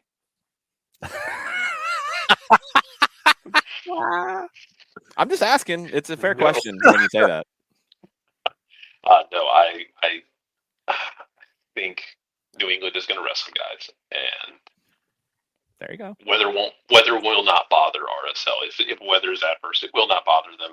They just literally played in north of the wall the other night against Seattle. I think they can go in there and it might be ugly, but I think they can get a win. I think at least they can get a draw out of it. Well, which one are you picking? And it's give me the RSL win. I'll be brave and dumb. Okay. Foxborough weather. let's see. It's going to be around freezing when it kicks off. Rain, snow mix throughout the day. No, throughout the They'll be fine. day. But it's like it's going to be 50 at some point in the afternoon. Then it's going to drop to 32. So it doesn't I'm look not like there's worried going to be about snow RSL in during that the weather. game. I don't think conditions affect it, really. I think it's just going to be cold. And they can deal with cold. I would also point out this is an RSL team that I know they beat Seattle 1-0 last week. They generated like north of 2 xG if we want to pull out those kind of stats. Because I mean they put and I know that was at home versus being on the road. Yeah, but it wasn't like they stole that game out from underneath Seattle's nose. They were pretty well on top of Seattle for chunks of the game. but they didn't have to go across the country either, and I think that there is a much added degree of difficulty here for RSL going up against a more complete team right now in New England. And now New England could rest some people. They absolutely could. They do have a 3-0 lead going into the second leg of CONCACAF. But I think the travel and the difficulty of that is what will prevent RSL from taking care of anything here. I don't think it'll be easy for the Revs. I think New England wins. And I do want Jarrett to be checked out just in case. Fine. 7:30 Orlando City hosting Cincinnati. Plus 600 for Cincinnati, 320 for the draw, minus 200 for Orlando. Jarrett, can Cincinnati get anything out of this? No. John? No. Yeah, no. It's just not going to happen. Do they score? Maybe.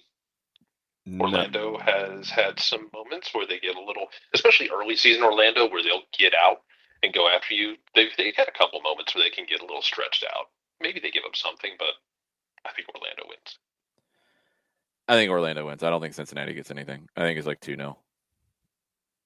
Yeah, I don't think Cincinnati gets anything either. Yeah, I'm not expecting it. The game of chaos of the week. Another team from the West coming east. San Jose traveling to Philadelphia. The Quakes are plus 600. The draw is plus 300. The Philadelphia win result is a minus 189. Ricky Ricardo, believe it or not, I get things wrong in my predictions. Every time I get something wrong, it doesn't need a mini rant. Trust me, there'll be 5 things tomorrow that you can rant about. I will get things wrong, but yeah, I think Jarrett might be high. Anyway, Philadelphia, San Jose. What you got, Jarrett? Jarrett maybe is getting more high. I don't know. Jarrett, where are you? Hello. It's Philadelphia. Okay. San Jose, well, here's the thing. I talked about this last week. San Jose is going to have some games where they just come out of left field and do wild stuff. You can't predict it. You can't. There's no sense in predicting it. So your best bet is to just go chalk with San Jose. That they're going to lose to a Philadelphia team most likely. But then you get some things wrong because they're going to be unpredictable. Yeah, well, but if you sit there and try and predict it, you'll drive yourself mad. So just go with chalk, and then when you're wrong, you're wrong. That's no fun. It isn't, but I could see this going not unlike the Montreal game last week where Montreal gets that goal on Philadelphia. Philadelphia rides it out and then has like a 10-minute stretch where they just batter the hell out of you and then ride that out to the end. Like, Philadelphia is still that team that can do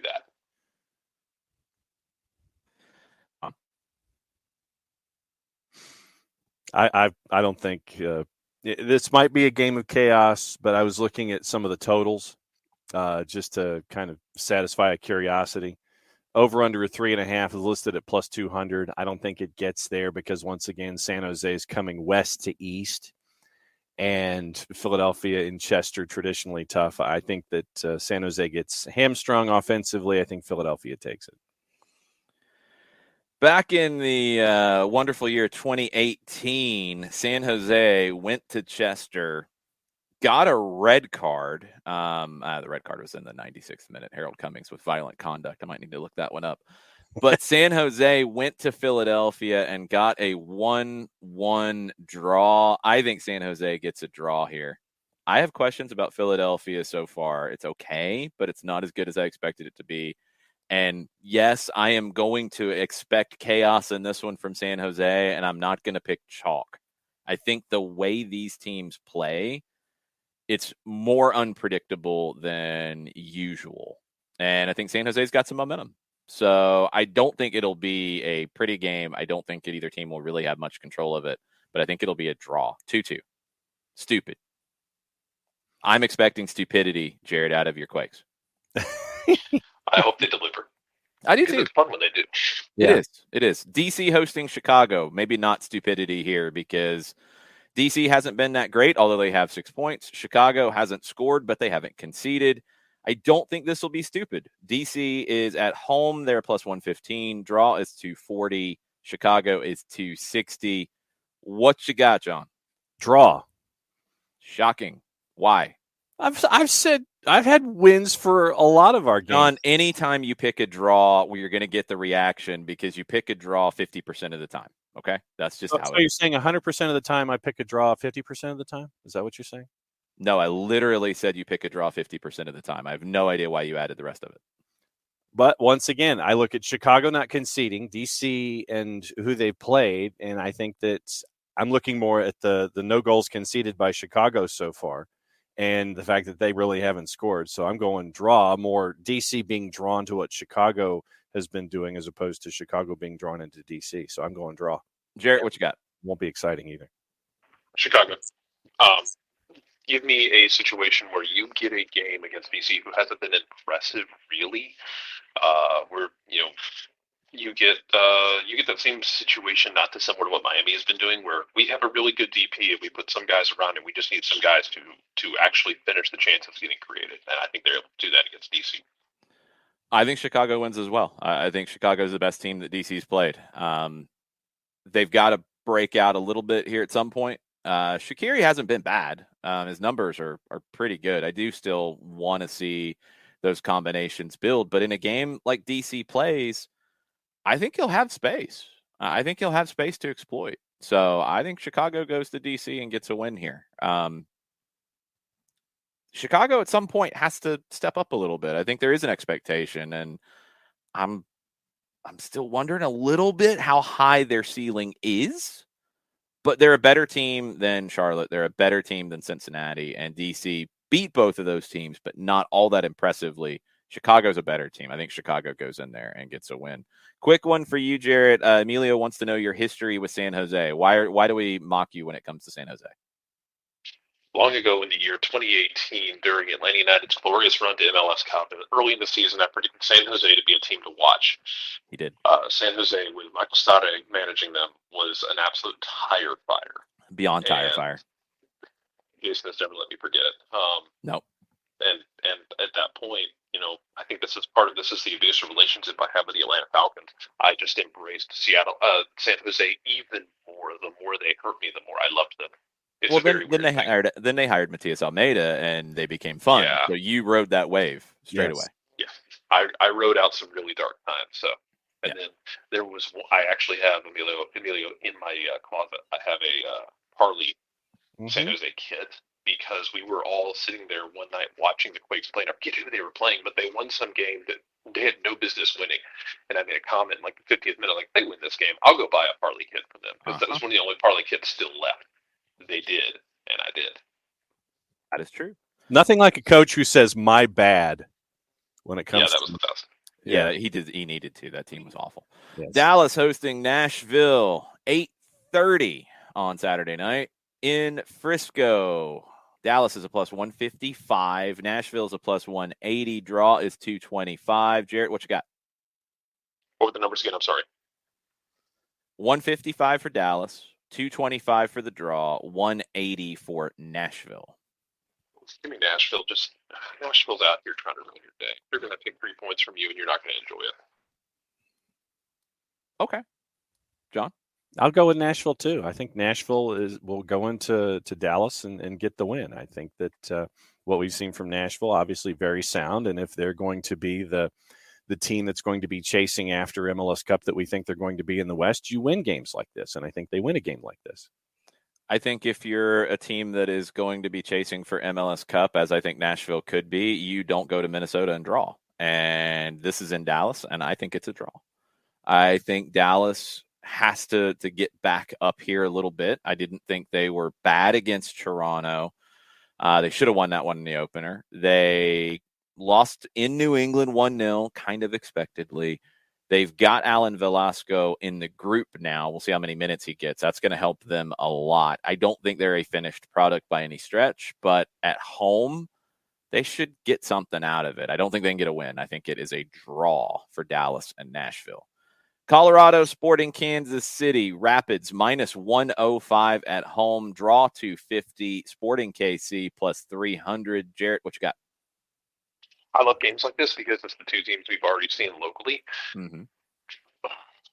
Or is it in Commerce City or is it in? It is in Commerce City.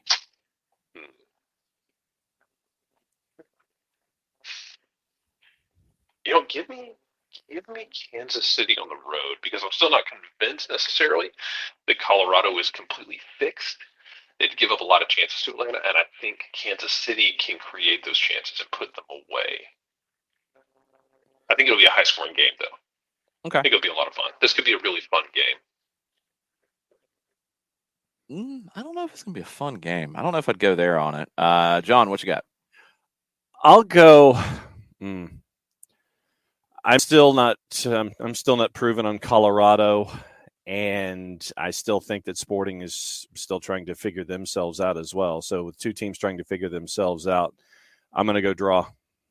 I'm still going to laugh, but I'm going to take a draw as well. I am definitely still waiting for more on Colorado to see because of the way their chances came here. Can they consistently generate that like what they did against Atlanta? I don't know yet.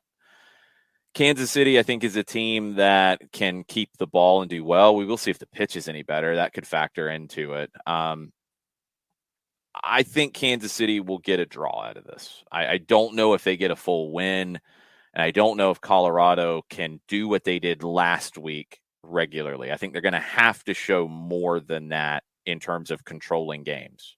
You know, they converted, which is a big part of it, but can they create enough against the Kansas City? I don't know. I'm going to go draw. I'm going to go draw on that one. MLS After Dark, 10 o'clock, Portland hosting Austin. Both teams wearing shades of green in this one, and they will be wearing that for, it's a big enough difference in the shade. So I don't think you're going to have a clash here, but it is the lime verde for Austin against the dark verde of Portland. The Timbers are minus 120. The draw is 280. Austin on the road plus 320. John, are you jumping on that Austin number? No, I am not. I'm going to go with Portland at home. I'm looking at who Austin has played, and once again, I think last time they went to Portland, didn't they lose 3-1? I know it obviously was not this season, but I think Portland wins at home. I think it's a big 3 points to get the season kick-started for Portland. Last time they went to Portland, they lost 3-0. Last two times they played in Austin, it was 3-1 Austin and 4-1 Austin. Home team really seems to have a big one in this series. Jarrett, what you got? John, stop yelling at people in the Twitch pitch, please. You're all capsing like your will. Give me Portland because Giovanni is going to try and win this game in a convincing fashion just to spite Austin because they've managed to score 5 goals in 2 games. 10 goals in 2 games, excuse me. Yeah, I think Portland gets it done too. I am a little bit of a hater on Austin. I'm a little skeptical. Players have stepped up, and that was what they're going to have to do because they didn't have any real big additions coming into this year. Josh Wolf has done a good job against 2 weak teams. This is the much tougher test, and this is on the road, and this is difficult across the board. I think Portland manufactures what they need to here, and they keep Drusi and Dominguez in check. So I am going Timbers to win at home along with the rest of the group. All right, last one on the board is the Red Bulls hosting Minnesota, 7 o'clock on Sunday. Red Bulls minus 161. Draw is 280. Minnesota plus 500. The odds makers have fallen in love with the team from New Jersey. Jarrett, have you? Kind of. Kind of. They execute what they want to do very well. It's a similar situation to Austin. You've played San Jose and you've played Toronto. Neither team necessarily going to be great defensively. Now, that being said, both teams in Austin and Red Bulls have played weak teams, but they've also gone out and gotten the job done. Austin's super impressive because 5 goals in each of your first 2 games. I don't care who you're playing. That's impressive. Give me Red Bulls. Red Bulls at home, Jarrett says. John, what are you saying? I'll go Red Bulls at home as well. I just don't know what I'm going to be looking at for Minnesota on the road, so I'll go with Red Bulls frustrating Minnesota for a full 90 minutes. I think Red Bulls win. I'm not that high on the Loons. I don't know if I like minus 161 Red Bulls to win. That feels like a little bit too big of a gap, but I think the Red Bulls take it and get the win here. We have an incorrect debate in the Twitch pitch about Jimmy Chara's goal last week. It was not a bike. I'm sorry. I mean, you guys can yell all you want at me. That's fine. It was not a bike. It was a spectacular goal. It was a little more to the side, which is not a full bike. Sorry. It's a unicycle. That's what it is. It was great, though. And does he go maybe to the other side? Does he go full scissor kick? You know, since we're going to get into all realms of bicycle kick and scissor kick, does he go for a full, like, flying side volley? Are we going to come up with a new name for it this week? Got 2 goals of the year candidates already. Does he get another one against Austin? I'm not betting against him. I don't know what the numbers are on Jimmy Chara to get a goal or a spectacular one, and who's going to judge that. But I'd say they're pretty high. So, all right, that's your games. Let's get into fantasy this week as we almost get everything in under 30 minutes. So let's jump into this. Thank you, Ryan.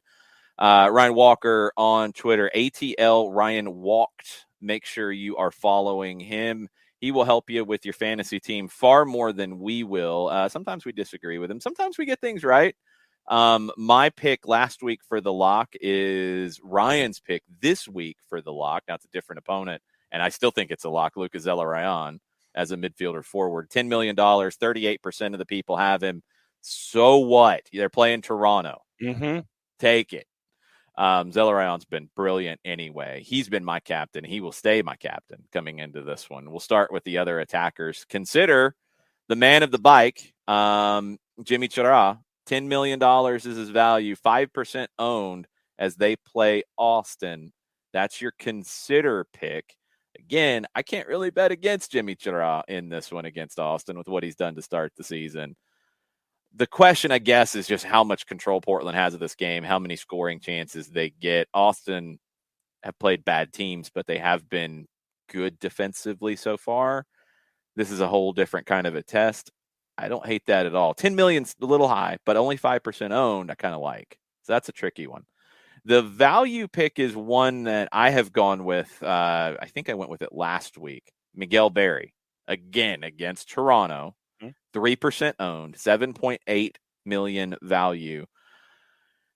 Zardes is 9.8 million. So you got to really figure out who's going to start here. It's been Barry this season for the most part.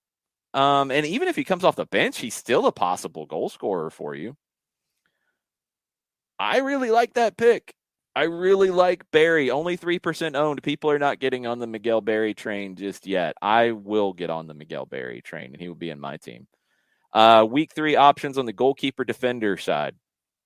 Lock, Brooks Lennon, according to Ryan. 6 million, 6% owned. He could be playing as a winger, so he could get more attacking options here, but he would still get points if you get a clean sheet against Charlotte, which has happened twice. They've played 2 games, so that's a pretty safe bet, maybe safer than another bike from Jimmy Chara. He could play it right wing. He might not play it right wing. He might not start in this one. So that one's a little more risk reward than maybe you think with Moreno being talked about as a potential starter. With Almada in the group, starting might be a big ask, but maybe not. You might want to hold on to that one. And it's tough because it's the next to last game of the week. You might want to hold on to that. You might want to have an Atlanta, I guess maybe a Charlotte option, possibly, or a Red Bulls or a Minnesota option in mind. You might want to have a backup plan. I'm just saying, because I could see a scenario where he doesn't start. Antonio Carlos is your consider. 6% owned, $7.5 million against Cincinnati for Orlando. I like that one a lot. They do have 2 clean sheets to start the season. I do still have questions about them defensively. I don't have a whole lot of questions about them beating Cincinnati in this one. Right. Value, Earl Edwards Jr., $5.1 million against RSL, 12% owned. People are jumping on this train. But with Matt Turner out and Earl Edwards Jr. playing really well, and in a game where New England will be favored by a lot of people, not Jarrett Smith, by the way, but by a lot of people, Earl Edwards Jr. could be a really good pickup here. But 12% owned value pick, sometimes you're looking for somebody who's more in that 2 or 3% owned. If you can find the guy that you got it and nobody else got it, maybe you're looking for that. But if you're looking to create cap space, Edwards Jr. is a really good pickup here. So there are your suggestions from Ryan, who's a lot better at this than I am, and John is, and Jared is, and all of us, because we all stink compared to Ryan. He's one of the best. We did have somebody from our Soccer Down Here league, Goldmine FC, win prizes last week and be one of the best in the country. So that's very cool. Tough competition in the SDH leagues. But there's some suggestions for you. Jarrett, when you look around the league, from a fantasy perspective, but not getting into the values, just somebody who you think will have a big day on the board as an individual, who jumps out to you this week around MLS? Can we just ride the wave of Lewis Morgan? Sure. That's a really good suggestion. Yeah, Lewis Morgan had a first half hat trick last week. I get he's not playing Toronto this week. I don't trust Minnesota, and Red Bulls have kind of been on one, so I'm. Is it 10 million right now? You can ride that Lewis Morgan wave until it stops, whatever that may be. I can absolutely see that. That's one to consider. He could have a big day. John, who else are you thinking of this week in terms of somebody out there who could have a big day? Well, I mean, you mentioned Barry and Zelarayan, and I have them, and I posted my lineup in the Twitch pitch. I was basically looking at, who's playing Toronto, who's playing Cincinnati. So I went with Pereira from Orlando going up against Cincinnati in the midfield at 9.3. Outside of all of the greatest hits that everybody else is going, because I've got Chicharito and Barry and Zelarayan, and I'm waiting on Carlos Heel to see if he's going to be in a lineup. I've got to keep an eye on that to see if I go for a Chira or a Morgan or something like that. But I went with Orlando players against Cincinnati as well, both defensively and in the midfield. My thoughts looking at the games really quick, I'm staying away from New York City, Montreal, because I could see players rested. It is the first game, so if you are able to sit on it and see, hey, this is a non-regular guy, and I think he could do something here, or you see NYC with more of a first choice than Montreal, and you like a matchup because of that, that might be worth paying attention to. Somebody like Tyler Magno, who's not a locked-in starter for NYC, but if Montreal heavily rotates and Magno starts, that could be a pick that might get you some points that nobody else gets. LAFC, if you like that against Miami, you do have to check on Vela. You do have to see what they do if he's not there. But Arango is always a good pickup. Brian Rodriguez can always be a good pickup, but he's a little inconsistent. He's been pretty good for a while, though. Brian Rodriguez, I don't have a huge problem with. Sounders Galaxy, I don't think there's a lot in it. I don't think there's a lot of goals. I'm going to kind of stay away there. And there's just enough unknown about Seattle that I'm not even really comfortable going with defenders from the Galaxy. You're on the road, so a clean sheet there is a big ask. Columbus, we already talked about. You might want to try to load up on Columbus attacking players because they're playing Toronto. Houston, Vancouver, if you got a read on it, go for it. Have fun. I'm staying away from it. New England RSL, you do have to check the Revs lineup because of CCL. You got to keep the CCL teams in mind this week because they do have second legs midweek next week. So you could see rotation amongst their teams. And you might like who they're playing to take advantage of that. Like an LA Galaxy or an RSL, you might like a matchup that you can take advantage of. Damir Kreilach always enjoys your selection of him. Orlando over Cincinnati, yeah. I like maybe like a Huan in this one, getting forward against Cincinnati. In games like that, sometimes I think you can look for that surprise pick they're playing a bad team, somebody who's not owned by a lot of teams. If you're looking for differential, that could be the one. Philadelphia, San Jose could just be chaos, just totally. I don't really love anybody in that one, honestly, just because of that. Chicago, look, if you're talking yourself into it, like I kind of am about Chicago being able to go to DC and get a win, is this the game Shaqiri breaks out? Is it somebody else who breaks out? Is it Shabilko who breaks out and gets goals against DC? I can see that. Nashville, Dallas. Nothing jumps out at me that's a surprise in this one. If you like Dallas's wingers, you could go that direction. Pomacall's had a really good start to the season, but Nashville's good in that area of the field, so it might not be an easy one for him. Might not be a high-scoring game on the fantasy side. I don't think Colorado, Kansas City is a high-scoring game on the fantasy side. Portland, Austin could be. I really want to see how Austin does on the road. I really like Jarrett's suggestion of Lewis Morgan. I like some Red Bull players against Minnesota in that case. Klima has got off to a good start this season. Luquinhas has arrived, but I think he just arrived, so he's not going to be playing much if he plays at all in this one. Frankie Amaya, maybe, possibly. Another good one there for the Red Bulls. And depending on what you think of Minnesota's ability to score, you might look at the back. You might look at an Aaron Long. You might look at Cornell. So there's a few matchups that could have some interesting possibilities from your fantasy picks. So there you go. There are the possibilities. Ryan has also said Comunicacione is going to complete the comeback on Tuesday. And maybe Ryan got into Jarrett's stash. I don't know. I'm just saying. Possibly. Things could happen. Ryan is in Guatemala, by the way, so he's showing favoritism to the local side, Comunicaciones. I like Comunicaciones a lot. I don't think they're going to overturn that one on Tuesday. Sorry. Anything else from a fantasy or prediction standpoint this week, Jarrett, that we need to touch on? No, I don't think so. I think we covered all of it. We covered every single bit of it? Every single bit of it. Every bit. I'm skeptical of that. You can be skeptical. I'm sure we missed something. I'm sure we missed something. Andrew Wiebe thinks we missed something. He has an article, which is an interesting one. Pressure mounting. These players need to step up in MLS Week 3. One of them is Joseph Martinez.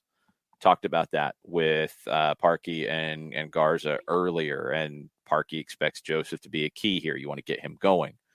He had 2 assists in Week 1. He missed 1 chance in Week 2. He did. He missed 2 chances. He one was saved. He missed one. I get it from the outside. I'm not as worried. I do agree with Parkey. Like, you want to get him going if you can. He's a streaky guy. You want to feed him, but I'm not worried. He's absolutely. Yeah, I'm not worried though. Right.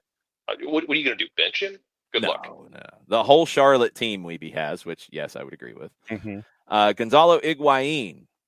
I'm not buying into the Fabian Herber's Julian Gressel podcast and slandering Gonzalo Higuain in a really aggressive way. He created 7 chances in week number 1. He did his job. He's a 10 now. He's a play. They put the number 10 on his back. He's a playmaker. You create 7 chances. Somebody's got to put one in the back of the net. That's not on him. Mm-mm. It's not on him. Like, I don't think it's on him. You want to talk about body language and all that? Well, there's a lot of players around the league. You can talk about body language, and a couple of the players who were involved in this conversation, I've seen them have bad body language on the field. So, let's chill with that side of things. Higuain should have big expectations of his players around him. He's a legit star. Is he as good as he used to be? No. Can he still be effective in this league? I think it's a 10. Yeah, I think it's really interesting. But I don't think Miami's issues are on him. I don't put their issues on him at all. Again, same thing as last year. I think a lot of people wanted to single him out. There were a whole lot of other players who didn't hold up their end of the bargain. A lot worse than Gonzalo Higuain. Yeah. And it's the same this year. He's got to get some help. I do agree with Luis Amarilla from Minnesota because he came into the league in 2020, talked himself up, didn't produce. He had injuries, went back to Ecuador, did well. Now he's back again. The expectations are still there. Not seeing much from it. And they got a tough one at Red Bulls. I don't think Minnesota gets anything done there. Shaqiri on the pressure mounting one. Nico Moreno said the same thing yesterday on the show. I wondered it when he was signed. Who is he going to play with? Who's he going to get help from? I'm not putting pressure on him yet. I'm not. I don't think that's necessarily fair. They haven't lost. They haven't won. They haven't lost. They haven't scored, which is more where Shaqiri's going to be in that. I really could see this being the breakout. I could. Facundo Torres, I'm not putting in the pressure mounting at all. He's 2 games into his MLS career, and he's very young. That's something that I think we have to stop doing in this league, is expecting a young, talented player from another country to walk in the door and beat everybody up. That's a little unfair to the player, to the team, brings them into all of it. Go ahead, Jared. It's this thing where I still think people in this country don't give MLS enough credit. People who cover it don't give it enough credit because they expect some young star to come in here and just start racking up double-digit goals and assists. No, give your league that you cover a little bit more credit, for God's sake. Yeah. That it's tough enough that you have had some of the best players in the world come here and go, nope, this is tougher than we thought it was. Like, you've had people tell you that. Some of the best players in the world tell you that. So for God's sake, give yourself and give your league a little bit more credit and quit trashing it indirectly by doing this. I'm saying, well, so Facundo Torres is going to come in here at 20 goals and 10 assists. He might not, because it's tough. It's a lot of travel. It's a lot of intense difference in environments. The game is physical. The game is fast here. Quit just assuming that everything is going to be easy because it's MLS. This isn't 15 years ago. Because to me, I read it as an indirect shot at your own league. Be better than that. Yeah, I agree. I mean, so what? He's had a lot of turnovers early on in 2 games. It's 2 games. He's young. It happens when young players who are creative are trying to make things happen. They turn the ball over. I'm with you, Jared. It's gotta chill in that regard. Sebastian Ferreira of Houston is another one in this. He's got 2 games under his belt in this league, and he's on a not so great team in Houston. The pressure can't be mounting on a player in that situation after 2 games. That's not fair. Yes. And when we start this conversation and then fans read it and say, well, yeah, he's a bust. It's 2 games. This is not the NFL with a free agent signing. In the NFL, I think generally they're at least in a shorter season, a little more fair to a rookie coming out of college after 2 games before you declare somebody a bust or say that the pressure's mounting on them. Why are we doing any different in a longer season and with more challenges? That player out of the draft didn't come from another country. Facundo Torres has never played outside of Uruguay. He's played at the same club his whole life. It's not easy. Give the kid some time. Ferreira, give him some time. It's a big investment from Houston. They didn't expect it to pay off in 2 games. Jesus Ferreira, different conversation. You just re-upped with him. He's been in the league. You just paid him more money. You made him a designated player. That's a different conversation. Luis Amarilla, who had been in the league and came back, different conversation. These are veterans. This is a whole different conversation. Guys who've got 2 games under their belt coming from a different country, you got to slow roll a little bit on the pressure mounting. What else stands out to you about week 3, John, before we wrap? You look at early stuff out of week 2 and you wonder who's going to continue on the momentum that they've started. I mean, I look at Austin, and this is, for me, this will give me a bit of a gauge as to where Austin is. When you sit there and it's like, yes, you had completely and totally substandard competition at home, I know that that'll do a lot for your psyche collectively, doing what you did in the first 2 matches. How do you respond in your first away match in a hostile environment? Are you going to make that progression out of the bottom of the West? And I think that if you account yourself or acquit yourself well in Portland, I think it speaks to the progression that we're looking to see out of Austin in year 2. So I'll be keeping an eye on that one after dark as well. And obviously I want to see just how bad is Cincinnati. I mean, I'm drawn to these kinds of things. It's like, if the opportunity is there, I'm going to sit there and I'll watch. Are you the one who stops traffic on the interstate to look at the crash off to the side? Are you that person, John? I'm not when I'm driving. No, if I'm stationary and have a remote control in my hand, I'll want to see just how bad something is, just so I can have a knowledge base around it. But no, I will watch Cincinnati and Orlando a little bit until I sit there and I go, eee. And then, frankly, there's a a soccer match in Louisville that I'll probably be having on a separate screen as well at the same time on Saturday night. Yeah, there's a whole bunch of other games in MLS, by the way, than watching Cincinnati. You don't have to do that to yourself, John. That'll be the one in the sequence. I mean, you start at 1:00, and then you just keep working your way down. And there's 4 at 7:30 in addition to Atlanta United 2 and Lou City. So there'll be a lot to choose from. Yeah, why is Cincinnati even included in that choice? No, don't do it. It's Orlando and Cincinnati. It's going to be boring. It's not going to be fun. Don't do it. Philadelphia, San Jose will be chaotic. DC, Chicago will be more interesting, at least to some degree. New England and RSL will be a better game. There's probably 5 games in USL Championship that'll be better than Orlando and Cincinnati. I'm sure I can point you in the direction of Ecuador or Argentina or Brazilian state leagues or anything other than watching Cincinnati. Hey, don't put that on your list. You got me addicted to Fanatis at a very early time. Well, do it instead of watching Cincinnati for your own health. And then there's, Liga MX will be a part of the discussion Saturday night as well. So it'll be a very busy time. Yes, anything other than Cincinnati. Don't even bring it up. I'll go from the top and the bottom of the league and things I'm looking for this week. So you got 4 teams that have no points in the league. Cincinnati doesn't get any this week. I don't think Charlotte gets any this week. Montreal, maybe just because of NYC dealing with CONCACAF as well, but I don't think so. Seattle is the one that has the best chance of getting off of the schneid and getting something, although I don't think they do. We'll see where that goes. So you might still have 4 teams with no points. At the top end, you got 4 teams with max points. LA Galaxy, that's a 6-0 matchup right there against Seattle, and it might continue the way it's been going. DC United, I think, is out of the group. I think Austin is out of the group with a perfect record. I think the Red Bulls continue, and I think the Galaxy should continue as unbeaten, perfect maximum point teams. Atlanta, Charlotte, I think it really comes down to Atlanta coming out and asserting their authority in this one and getting an early goal and controlling the game, because I do really wonder where Charlotte's mindset is after going on the road, fighting but losing 3-0, coming home, holding on, losing 1-0, but a huge boost from the crowd. You're not going to get that this time. It is going to be loud. It is going to be intense, but that snowball effect that we see at Mercedes-Benz Stadium all the time. You get an early goal, it's curtains. They hang around. Do they build? Do they start to believe in themselves a little bit that, hey, we hung around for a long time against LA Galaxy. They put us under siege. Now we're doing it on the road in Atlanta. Yeah, we're starting to feel good about ourselves. You don't want to let them do that. I think it's 2-0. I think it's a goal in the first half, midway through in the middle third of the first half.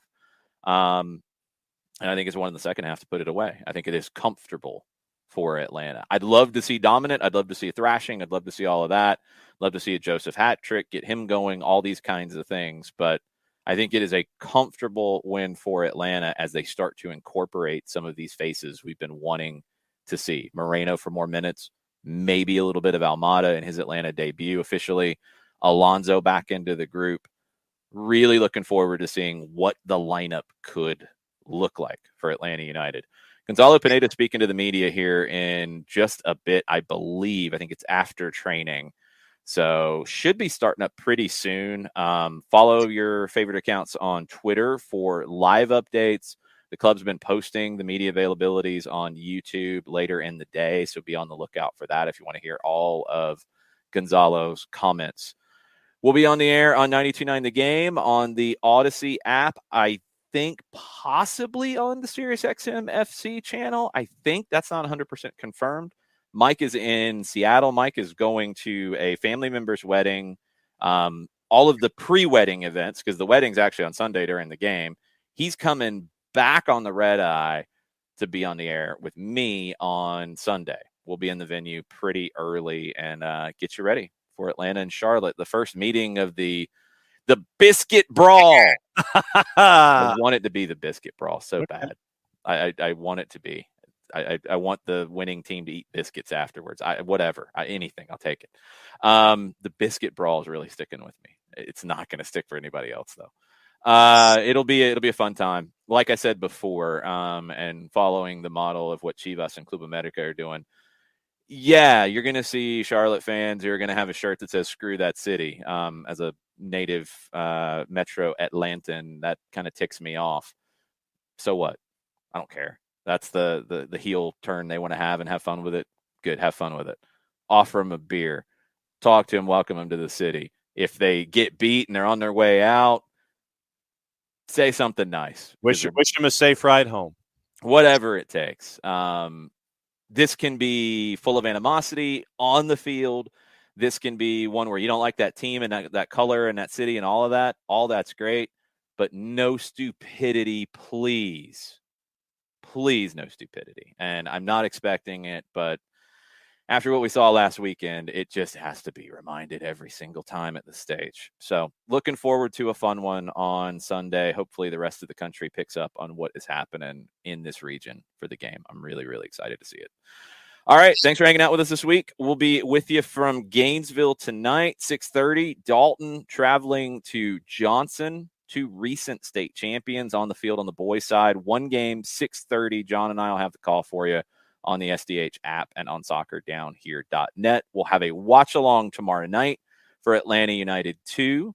It'll be on Twitch only. There will be no podcast edition of that, so it will be live on Twitch at about 7:30. Game will kick off just after that as the USL Championship season gets started, and then Sunday at the Benz. Have a good weekend. We'll see you soon. Mucho platio. Mucho platio. Much love to y'all.